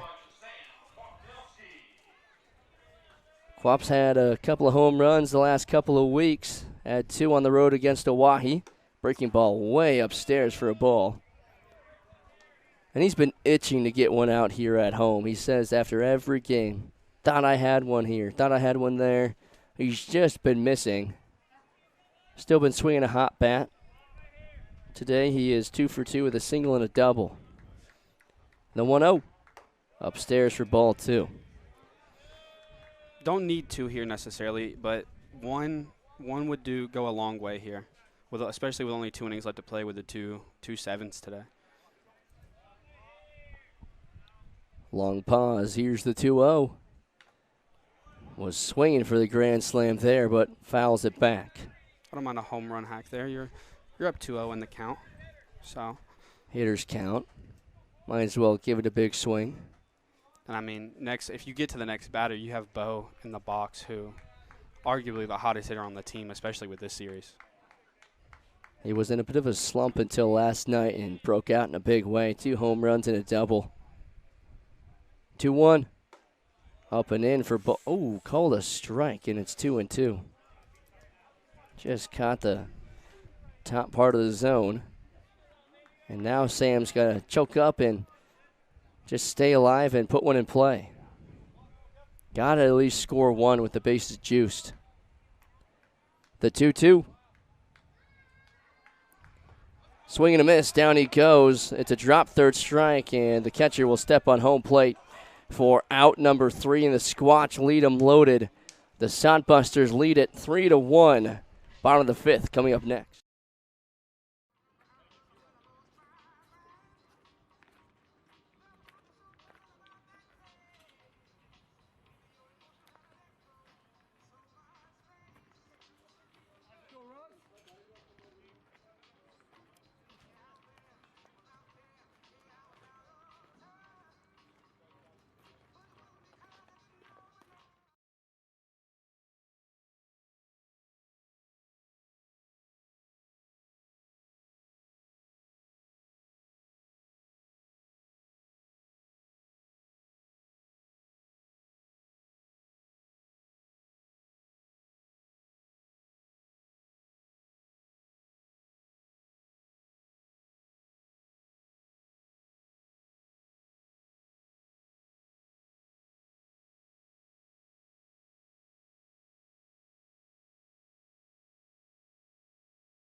The center fielder, Luke Conzi, coming to the plate to open up the bottom of the 5th. The Sodbusters lead it 3-1. A win here to open up the doubleheader would be huge for Hastings. That would bring it back to a 2-game lead for first place over Spearfish. Pressure would definitely be on us at that point, because then you kind of do need to go win both. Again, the Spearfish still has that Nebraska series coming up, but Hastings also still has a lot more games in front of them. And facing the Plainsmen, they got the Spuds, which will also be a really fun series. Yeah, so after us, they got the one against. Hit them. They have the one against Nebraska coming up, and then you have 3 against the Plainsmen. No one knows what they're going to look like coming out, even though they don't have a home. They don't have a home stadium. Who knows what they could look like? Yeah. And then they have 3 more, but they are in Casper with 3 more. So I think that could be a series that looks to honestly clinch the final half for them or win it for us, because once we do go play Nebraska, we're pretty much helpless and just have to watch on. Well, and as much as we're talking about Hastings and Spearfish, the Spuds still have something to say about first place in this first half as well. They're just a game and a half back, I believe. Yeah, a game and a half back of Spearfish for second, and 2.5 back of Hastings for first. Yeah, Casper's look good so far. We don't play them in the first half, so we don't get to see what they really have, which is a little unfortunate because can't extend that lead anymore in the first half for us. But we do have 10 games against them coming up in the second half of the series, so I think that'll be a fun series. I believe we're going to one of the away series. We are. Which is going to be a good time. Always good to travel around. We went to Dickinson earlier in the season. That was fun. Dickinson was a blast. Watching the big sticks. Former team here in the league. They moved up. Coolest thing about their stadium, they have branded bouncy houses, which I thought was electric. I thought that was pretty cool. So cool. Is that what's next on the docket for Eric, is getting some bouncy houses out here? I think bouncy houses would be cool. I don't know if we really have room to put them here in the ballpark. Just need some renovations done, right? Yeah. Just add some extra space. You know, we could have a little more room down there. We need to tear down that other turtle that we're not using. Well, you move the batting cage somewhere else. Have that second spot as a bullpen. And then, boom, you got room. Absolutely, and I'm in ticketing, and I've looked through some analytics of progressions of sales and things like that, and I think everything about this organization seems to be trending up. From they started out in, I believe, 2020 is the latest analytics I have, is when Igniter started doing theirs, and they started out with like 120 in attendance. Wow. Every game. Ooh, close play at first. Didn't get him. Boy, Nelson thought he was there. But according to the field umpire, Luke Costi was able to get back. But yeah, starting out with like 120 a game average in 2020, and now you see games where we're right up close to 600, and have a few games this season where we've been over 600. I think everything seems to be trending in the right direction here in Spearfish. Now you're in ticketing right now. Throw down a first. It is not in time. But what is your ultimate goal with this internship? I guess we haven't had an intern up here yet to talk about it, but what's your goal with this marketing internship? I think one of the biggest things for me is Eric's a wonderful dude, and he has a lot of connections, and I think one of the things for me is just gaining the experience of popped up shallow right. We'll finish that thought here in a second. Fort out there to make the catch for out number 1. I think just gaining the experience of being able to work in an environment in sports. This is the first time I've ever been doing it. I know you and Wirtzy work closely with Iowa in the athletic department. But I think one of the things for me was being able to branch out and get out of my comfort zone and doing something I'm not used to. And just gaining the experience, being able to build myself up in a certain way is somehow you want to put it. But just being able to get to that next level. Eric's had a few people move up to the next level, not only interns but also players. So I think that's pretty encouraging when you go and look at it and you look at the things that some of the people from this organization have done. So ultimately, when you take 1,000 foot back, what's your goal? The goal when I get back, we just had a minor league team open up in Spartanburg, where I'm from. Shout out to the Spartan Burgers. That's a great name. The Hub The City, Spartan Burgers. the Hub City Spartan Burgers, great Oh, name. that is great. Pretty electric. But I think, is there? Fun fact: As we just found out. Spearfish player plays on this Hub City Spartan Burgers. But they just opened up an organization, so I think it'll be fun. I would love to get a job there. First thing when I'm back is pretty much the goal. After that, just finish out college, and then hopefully grad school's in my future. So that'll be a lot of fun. Any ideas where you want to go for grad school? South Carolina would be a great one. Spurs up. Join the Gamecocks. I think South Carolina is a big one. Arizona State has a great program as well, and possibly BU, just because I love Boston. I've never been, but the Boston area seems awesome, and I think I'd be also, when you talk about meccas in the sports world, especially in the baseball industry, there's no place like Boston. So I think those three are probably up there in my top three right now for sure. Go check out Fenway. Fenway would be really cool. Yeah. Fenway would be really cool. That's a bucket list item for me. Yeah, I would. My goal is eventually to visit every MLB stadium. Me too. That'd be pretty sick. We're getting there. What's the favorite stadium you've ever been to? It's hard not to go with my home team stadium, Target Field, because it is pretty new. Here's a walk to Ryan Jarvis. But I have been to Wrigley Field a couple of times, and actually got to call the football game there 2 years ago when Iowa played Northwestern in Wrigley. That was really cool. It's actually, my profile picture is a picture of me in the Cubs dugout in a suit. Yeah, I mean you can't beat Wrigley. I mean it's just a classic. It's up there with the Fenways and things like that. So there's nothing really beat it. I would say for me is probably the Rocky Stadium's pretty electric. Coors Field. Never actually been there. It's real electric. Balls fly. I was gonna say balls do fly out there. Balls fly, so it's always gonna be a fun watch. But I think Truist will always have a special place in my heart. It's got to, right? It's the hometown team. Struggling this year, but it's all right. I mean, Acuna's still swinging a hot bat. Hottest hitter in the league. One of our other interns, Luke, does not like that take. But he is the hottest hitter in the league. He hit 691 last week. Jeez, with 4 bombs. So, well, Tyler Russ allows a walk, so it's first and second and 1 gone, and Russ's day is over. New pitcher for the Squatch is the 6'3" junior from Omaha, Nebraska. It looks like Hudson Hart, and Tyler Russ will get a nice ovation in his.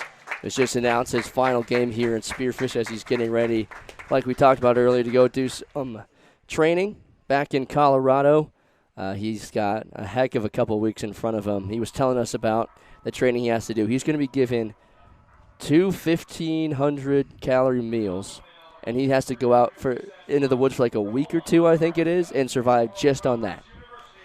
I mean, you know, when you think of something like that, you don't really expect. Sorry, one quick pause. Looks like Kyle Finn is in the outfield doing some stretching. Or taking either stretching or just lounging around out there in the grass. It's a pretty interesting one out there, but yeah, when you think about doing something like that, you don't really understand how hard it's going to be till you're put in the situation. And I think that's one of those things that to people it might not sound that crazy, but 2 meals in a week that are only 1,500 calories apiece, your body's going to be running low. But also, I'm sure Tyler Russ knows how to find his own food, especially with a lot of that training he's been given, especially being in the Air Force. So, but he will be missed. I mean, he's a great guy, great pitcher as well. So when you have the combination of both, it's always sad to see one of those guys go. And he's easily one of the most hype guys in the dugout. You see him top step every time, and even right now, he is screaming at the top step, hyping up Hudson Hart, who will take over the pitching duties here once he's done warming up. But he's also talked a lot about wanting to actually fly and serve. Of course, he wants to keep playing ball for as long as possible, but his ultimate goal is to end up flying F-15s to serve his country, which is what his mother did. His dad ended up playing in the NFL for the Denver Broncos and is now on the coaching staff at Air Force and their football team. But his ultimate goal is to do what his mother did and fly F-15s for the U.S. Air Force, serve his country, and have a good time with it. He said there's nothing better than being able to fly, and that's what he's going to go start training to do, get back to it. And, well, on top of that, going to school and playing baseball.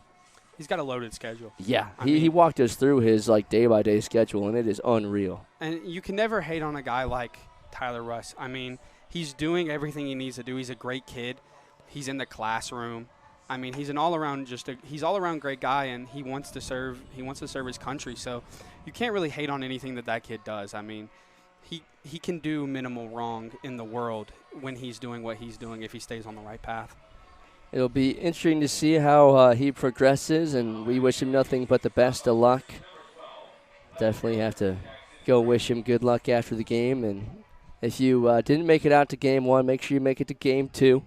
Got a really fun one coming up with Bark in the Park night, and then we'll close out the home series tomorrow night at 6:05 p.m. First pitch from Hudson Hart's a ground ball up the middle. Fort grabs it, steps on the bag. The throw to first is in time to get him, but the umpire said he didn't step on second base, and Peyton Fort can't believe it. And neither can we, and just as Scott pops out of the dugout, should have been an inning-ending double play. I thought that one there was a pretty obvious call. I think we all saw him drag his foot over the bag there. Interesting to see. You know, I might be eating my words here. Maybe we get an argument out of coach here. Maybe we see a call change, but more than likely not. We have the replay here. Let's see. The only thing would be that he caught the ball after he swiped second base, but here's the we can't show it to you, but boy, yeah, that looks pretty obvious, and that's a big miss by the umpire. I mean, if they go on to score some runs here, that's a pretty game-changing play there. Well, it should have been an inning-ending double play. It's just a ground out, and Kazi is on third. Jarvis advances to second. Here's Weston Johnston. That one's low and in the dirt by Hudson Hart, making his 6th appearance of the year. He comes in with a 1.59 ERA and 11 1/3 inning of work, 18 strikeouts to just 2 walks. I believe this is another one of our D1 guys coming out of Oral Roberts, I believe. Yep. Yeah, and, you know, even though some of the D1 guys that come here might not get the most playing time this spring, obviously, but it is a different level when you're at the D1 level, especially being able to be around those guys who are up there with you. So I think having him here, and he seems like a pretty calm presence out there too, not too amped up, but I think he brings a nice calming setting. Well, we talked to BY about him when he came up in the box last week, I think it was. I asked him about Hudson just because I haven't really had the chance to talk to him much this summer. This one's cracked to center. In comes Torelli. He'll drop in for a base hit. 1 run scores. The throw in will come through, but another will score. It's a bases clearing single for Weston Johnston. And that missed call at second base now really hurts the Squatch as the Busters now take a 5-1 lead. Yeah, that's a pretty tough one to eat there, especially after that call that just came up. And one thing that I always say, you're never going to lose a baseball game if you have more runs than hits. And that's what the Sodbusters are doing right now. They're getting on base and then hitting the ball when they need to. So, just to finish that thought, BY talked about Hudson Hart and said, at first, when he first got in, was pretty quiet, and is a pretty quiet guy. But BY said once he opens up, he's probably one of the funniest dudes in the dugout. He has some pretty awesome chirps, and has some pretty funny stories to share as well. Yeah, we were down in the dugout making the players do some TikToks today, and he gave a pretty funny answer to his spirit animal. I can't remember. I wasn't down there for it, but I remember some of the girls walked out of the dugout laughing pretty hard at his answer. So I can imagine he's probably a class clown. 0-2 ahead on the count against Graham Hilton. Breaking ball misses away. And just looking at the numbers, it's been a great year for him so far with the 18 strikeouts and just a couple of walks. But he's been consistent as well. 3 strikeouts the first time, He struck out 5 in a couple of appearances as he picks up another strikeout here to strand the runner at first, make that 19 strikeouts on the season for Hudson Hart. But a missed call at second base brings in a couple more runs for the Sodbusters, and they lead it 5-1 headed to the 6th.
Skilled maintenance and unmatched customer service. Visit their Main Street store or visit gadgetstech.com to learn more.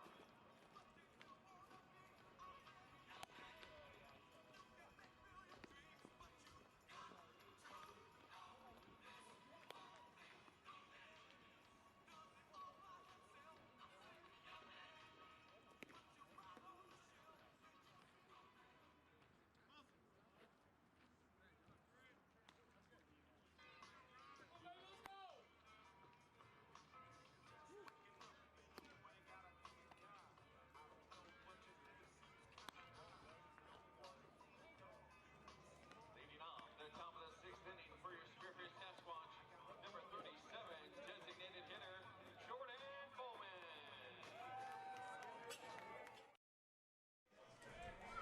Leading things off in the top of the 6th is Big Bo, Jordan Bowman. Big night last night. Had a double his first time up, flew out back in the 4th. Brock Cross for Hastings out for his 6th inning of work. He's thrown 5, allowed 4 hits, 1 run, 5 walks to 4 strikeouts, and he just threw his 92nd pitch of his outing. Right guy up if you want to get something started here. Hot all series, so now's the time if they want to go. So, And really this bottom of the order, 6, 7, 8, 9, have been really setting things up well for the top of the order and even scoring runs themselves. I mean, we talked about Jordan Bowman's day yesterday, but Peyton Fort leads the league in hits, doubles, stolen bases. Ben Foyer's been getting hot with his bat as of recently. And Nick Work is just itching to break through. He's been pretty patient today, a couple of walks. But he's just waiting to, got a hold of one last week that went foul, which looked like it. By an inch. Yeah, by just an inch barely. If it went foul. But he hit that thing a mile. 2-2 on Bowman. Ground ball, left side, third baseman waits for it, picks it up. The throw to first is low, and it gets by. That's going to be 2 bags. I think it went to the dugout there. It should be. The throw by Weston Johnson goes into the Spearfish. Maybe not, maybe it didn't. Looks like the catcher came up with it as he was hustling down there to back him up. So Bo will hold up with an infield single. No, they're going to give Johnson the error, which also is fair. It's fair. I think Big Bo might have legged that one out maybe. But credit to Luke keeping up with the score. Does a great job every day. He does. Gives us these beautiful stat sheets that we have Absolutely. Him and pulled Eli, up. Him and Eli are the 2 hardest workers I might have ever seen in my life. They set up the field day in and day out, tear it down. Fort drives this one to center, drops in for a base hit. Bowman will round second, but hold up there. And the Squatch have some traction here in the top of the 6th. This is a big AB here. You got Nick Work on deck here, who's been patient all day, but he's barreled the ball when he swung the bat. So this is a big one here for Ben. If Ben gets on base here, this could really be a breakout inning here. Foyer, a sophomore from Houston, Texas, attends Southwestern University. Hitting .250 this summer, and with runners in scoring position is also hitting .250. He has 16 runs, 14 RBIs, and 14 walks.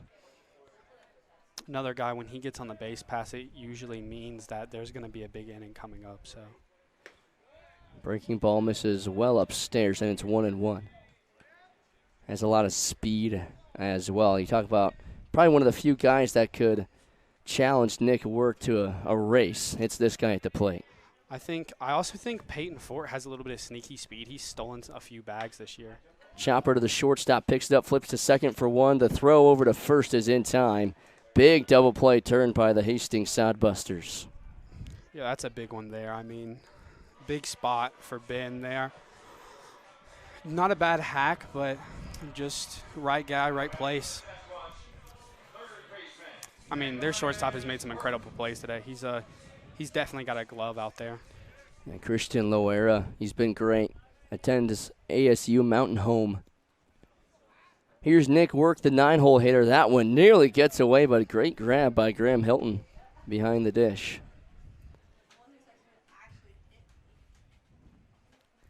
Bo 90 feet away, trying to chip away at this Hastings lead. Upstairs for ball 2. Nick Work yet to record an at-bat because he's worked twice. Or walked twice, I should say. Did I say work again? He's been working at the plate, that's for He sure. has been. He's worked twice, walked twice. Last name is Work, though. The 2-0. Away for ball 3. If there's ever a guy that should have the last name Work, I think Nick is the right guy. You know, he does what he needs to do. He shows up.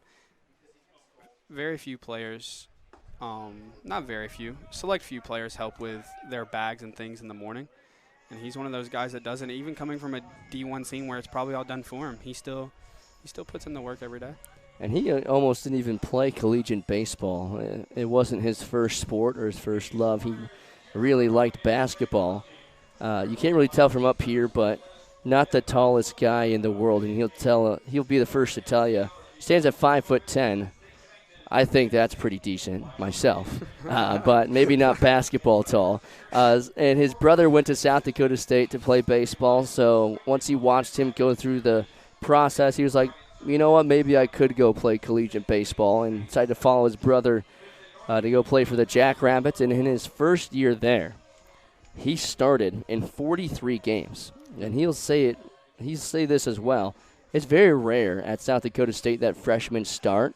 But on the first trip out to California for their first tournament, he was penciled in as a starter. Now, he's a natural infielder, but at South Dakota State his first year was mostly a left fielder. But he fit in well there. Struggled with the bat a little bit, but, of course, was more than happy to be starting at a program like South Dakota State his first year. Yeah, I mean, coming into the lower level D1s, I think one of the biggest thing is they always value, especially with the transfer portal being a big thing now, I think they definitely value experience more than anything. So to come in as a freshman and get penciled in as a starter in your first tournament that you play in has to be a great feeling. New pitcher for Hastings. It is Jacob Boldoin, a native from Ontario, Canada, attends Arkansas Tech. And he will check in for the Sodbusters, and we'll take a quick break as he gets ready. Top of the order due up next when we come back.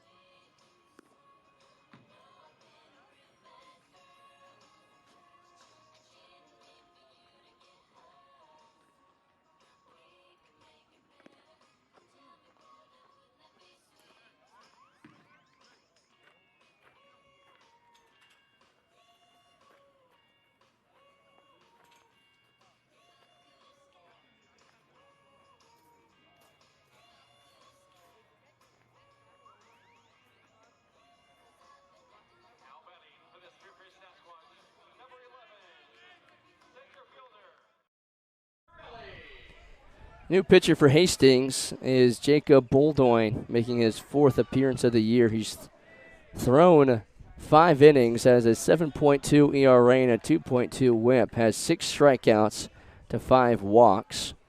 Attends Arkansas Tech, is from Ontario, Canada. I believe he ties for second for the second tallest player in the league, matching Kyle Finn. Ground ball up the middle, second baseman picks it up, flips to second for the final out. Yeah, Jacob Boldoin, 6'7", 230 pounds, according to the Arkansas Tech bio that we have. But a ground out ends the threat in the top of the 6th. The Sodbusters looking to tack on a few more insurance runs before we hit the 7th. It's 5-1 Hastings when we come back.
Stick around for game 2 of our doubleheader with the Sodbusters tonight.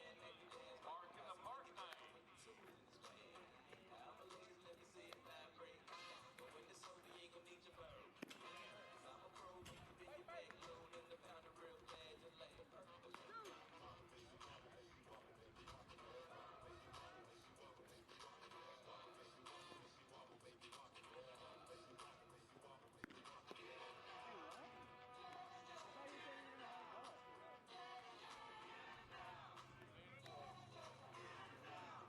Leading off the bottom of the 6th inning for the Hastings Sodbusters, number 9, right fielder Cooper Harrell.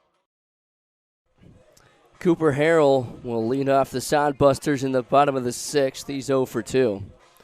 Hastings leading game 2 of this series in Spearfish 5-1. They are the home team, though, making up the rained out game that was played down in Hastings at the beginning of the year. So that's why they're at home. And the Sasquatch will have one final chance to try and tie things up or take a lead in the top of the 7th. But the Sodbusters trying to hold on and tack on some extra runs here in the 6th. Last night, the Squatch run ruled them 13-3. Only played 7 last night, only playing 7 in this one, and we'll play 7 later tonight as well. Hudson Hart back out for another inning of work, and he's in an even count, 2-2. And Andy, we kind of talked about it a second ago, but there's a controversial double play call on Fort. But of course, if the Squatch don't score another run, then it'll kind of be void. Strike 3 called on the outside corner, and Hudson Hart picks up his 2nd K. No argument, no nothing at all from the batter right there. Just acceptance of fate, and back to the dugout we go. Well, it's also not a very emphatic strikeout call, so I couldn't quite tell if it was strike 3. And it was a little late as well, but nonetheless, a strikeout for Hudson Hart. No big grunt, just you're done. You're out, I guess. Here's Christian Loera. He has reached twice. Actually, he's reached all 3 times. He's scored twice. He singled his first time up, then walked, and then reached on an error back in the 4th. Loera had. Go ahead. Loera had some really nice plays at short, too. Yes, he has. Real nice plays. He has. Made a great sliding backhanded play. And he's helped turn a couple of double plays as well up the middle. Really good shortstop for the Sodbusters. Yeah, much needed for them. Hart in the driver's seat, 1 and 2. Breaking ball slapped to the second baseman, Fort, for out number 2. Easy enough over there. AJ, as you mentioned, the Squatch will have one more opportunity here after this inning. It's always frustrating. You know it's a doubleheader, but also it would be frustrating if they score a couple runs and they're like, well, with 9 innings, we might be able to take it, but of course, we're only playing 2 7s today. Still 14 innings, so for any player, that's not the easiest. No. Listen, I'm a Cubs fan, love Ernie Banks. Let's play 2, but in this heat, sometimes let's just play 1 and go home. Yeah, and it's blazing hot. It is, but a couple of games to make up. Players seem to be hanging in there all right. Yeah, it's a long day for anybody. Oh, yeah. No matter what level, playing 2 games. Yeah. I know you had a long run this morning, right? Didn't you? Yeah, 5-miler. I'm really excited for this lunch/dinner that we're going to have before what'd you the pack? second game. Couple of sandwiches. Went grocery shopping today. Nice. Love it. 2-1 from Hudson Hart. Here's the pitch. It's away for ball 3. 2 quick outs for Hart here, struggling on this batter, but he's been throwing pretty hard. I don't know what he's told you he touches, but feels or looks like about 87, 88 maybe. Yeah, I actually need to talk to him at some point and get a read on him. Here's a deep fly ball to center. Torelli underneath it for out number 3, and Hudson Hart puts down the Sodbusters in order. Last chance for the Squatch to either extend the ball game or take a lead.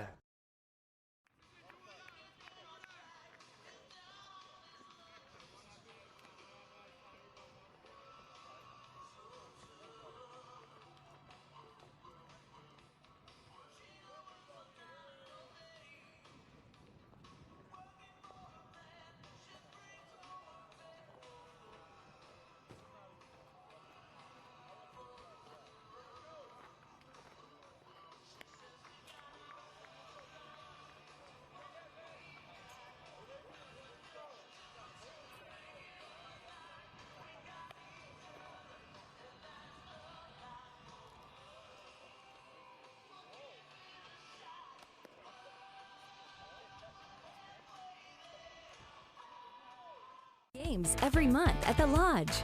We are constantly updating our gaming floor with the latest fun games to keep our guests entertained with new games every month. For the freshest selection of slot machines in town, make the Lodge at Deadwood your gaming destination. The locals' choice for gaming excitement with the newest games is the Lodge at Deadwood Gaming Resort.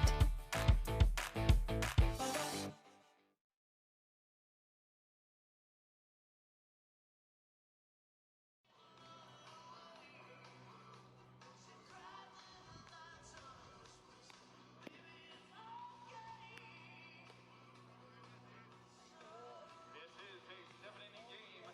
Now leading off the top of the 7th inning for your Spearfish Sasquatch. Number 26, catcher Owen Michelson.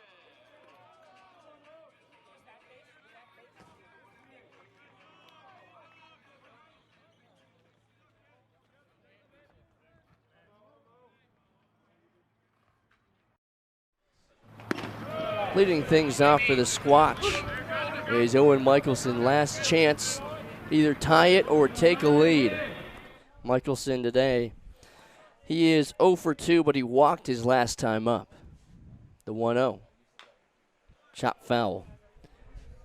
It's Jacob Boldoy on the mound, out for another inning of work. Took over for Brock Cross, who had a heck of an outing. 5 2/3, struck out 3, but did walk 6. But his defense behind him has really helped him out. And the Squatch bats have been quiet. Do have 5 hits, but just 1 run to show for it. Upstairs for ball 2. And again, this series is probably the biggest of the first half. Still plenty of games to go around after this until the first half is over next week. But chopper to the shortstop. Loera throws across for out number 1. But because these two are top of the top right now, Hastings a game in front of Spearfish for first place. It's really helpful to be able to build a lead against your opponent when you're playing them.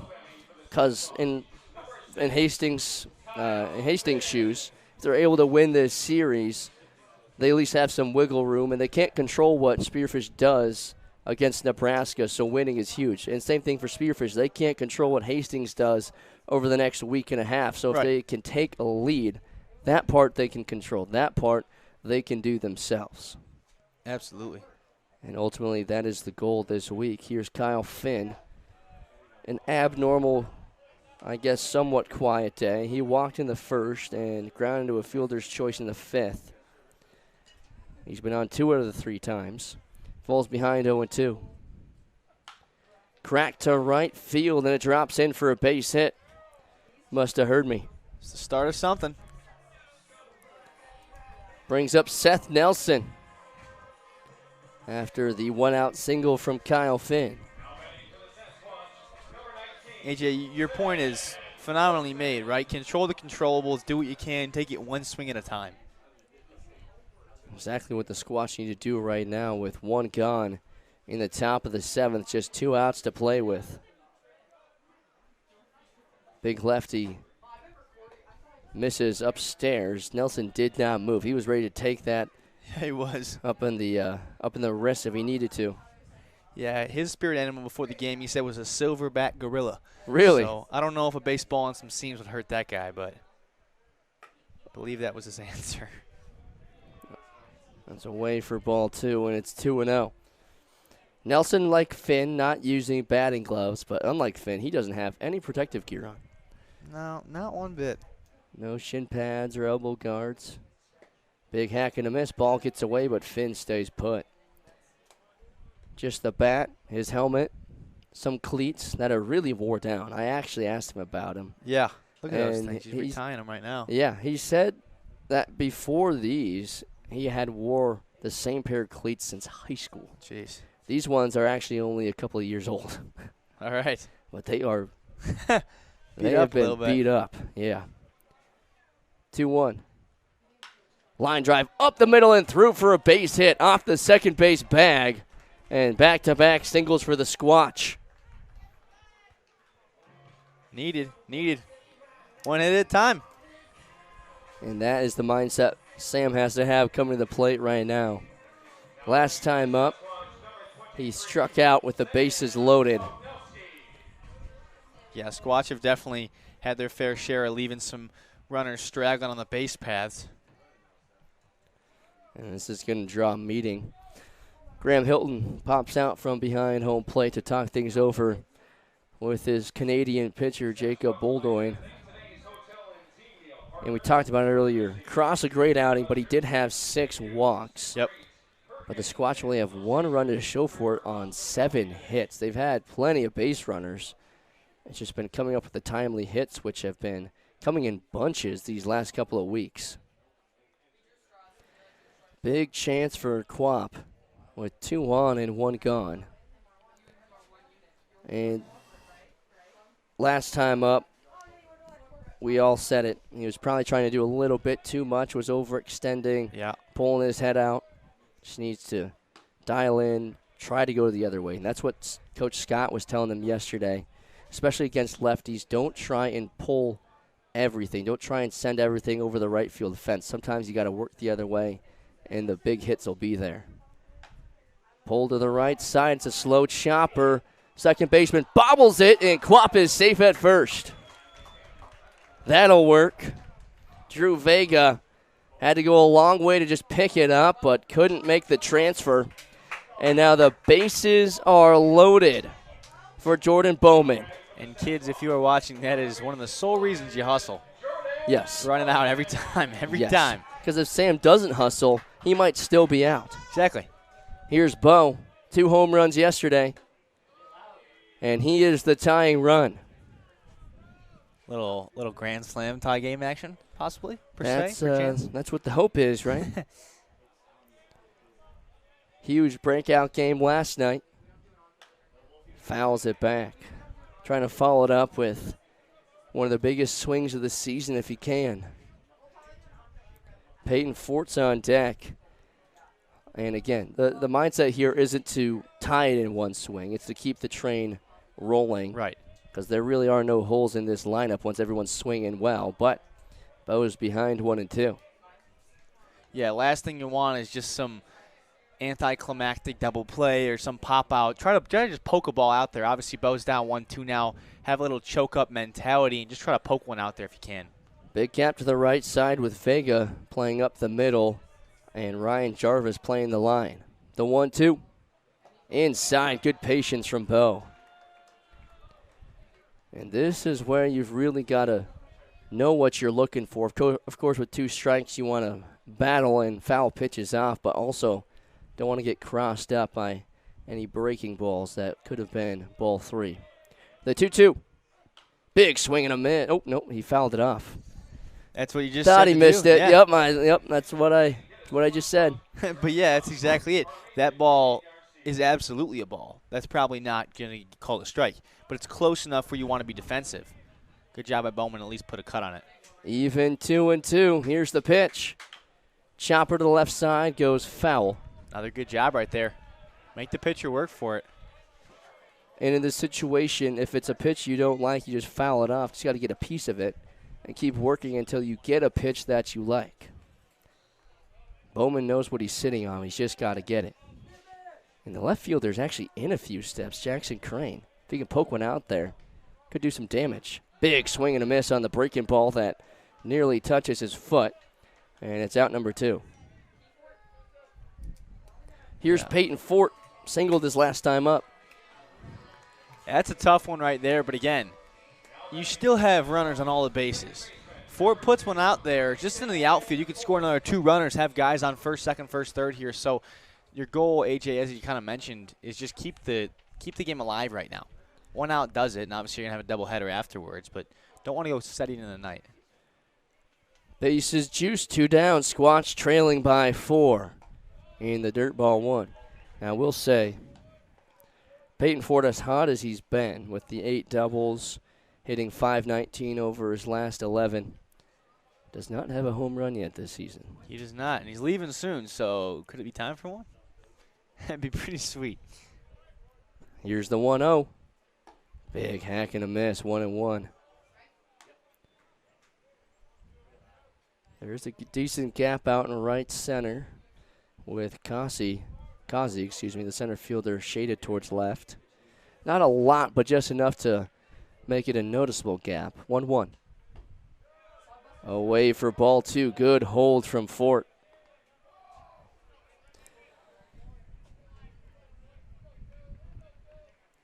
Looks like if we get there, Aaron Niels will be pinch hitting for Ben Foyer.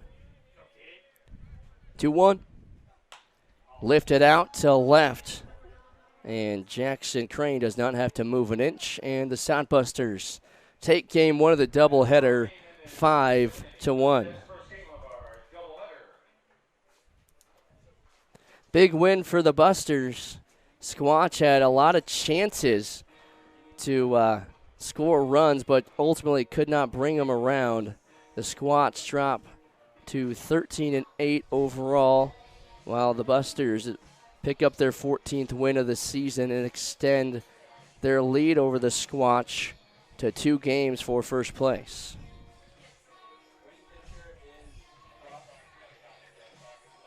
Big win for Hastings. The Squatch, again, they had their chances. 7 hits, a lot of free bases, a couple of bases loaded opportunities, but ultimately only 1 run to show for it. A couple of errors and a couple of missed calls from the umpires here and there, but ultimately at the end of the day, you can't always just rely on that. You got to take advantage of the opportunities that are given, and the Squatch did not do that here in game 1. But they'll have a chance for redemption to bring it back within 1 game and to give them a chance tomorrow to at least tie first place with the Busters tomorrow, but neither here nor there. This one is over. 5-1 Hastings is the final. And just running through some quick numbers here for you. Yeah. As we pull up the stat sheet from this one. Great outing from Brock Cross. You take away the 6 walks, it is nearly flawless. 5 2/3, 5 hits, 1 run, 4 Ks. Yep. But again, the 6 walks are the big blemish there, despite only allowing the 1 run. Bats for the Busters, only 3 hits. 3 hits for Hastings, and That's that 5 runs too. yeah, three hits, 5 walks, only struck out 4 times. So the timely hitting, the small ball really worked in the favor of Hastings. Yep. For the Squatch, they had 7 hits. Quap went 2 for 4. He was the only one with multiple base hits. Nick Work did not actually record an official at bat because he walked 3 times. Yep. Pitching wise, Algadal, decent start, 3 innings, 2 hits, 3 runs. 2 of them were earned, 4 walks to 2 strikeouts. Tyler Russ goes an inning and a third, allows 2 runs on 1 walk, and Hudson Hart, great outing, an inning and 2/3, 1 hit, 2 strikeouts. But ultimately, Aiden, a 5-1 L for the Sasquatch as they cannot find their 14th win. Looking for it in Game 2. But what were some of your big takeaways from this first game? I think just leaving runners on base is probably one of the biggest ones. It's almost like it's not exactly comparable, but it's kind of like being at the free throw line a couple of times, giving yourself an opportunity to actually put runners in scoring position and bring them home. There was multiple times where runners were on first, second, third, and we had no outs, and you're hitting the double plays. Of course, you're not a mind reader or a psychic. You can't exactly control where your ball goes, but I think just choosing smarter pitches to swing at, making sure it's your pitch, not just a pitch, to kind of put the barrel on right there. So that's probably the biggest takeaway because, again, you're not blaming anybody. Of course, that 1 double play miss for Peyton Fort did result in 2 more runs for them. Doesn't matter. Still would have been a 3-1 loss. A couple of pass balls. There was one where Argadal was pitching, and it just seems like Michelson couldn't really get his glove on the seams right there, so another run scored in a pass ball. But again, that would still result in the 2-1 victory for Hastings. So you got to control, as you said, what you can control, and I think Cooper made a great point about it, right, is like you just got to, like, play your game, you know, and I think this was not the game we've seen Spearfish play the past 5-6 days. It really wasn't. And, you know, whether it's tiredness right now through the heat or whether it's they're going to bring their game later on, who really knows. But I think choosing their pitches correctly is probably one of the biggest things I want to look for in Game 2.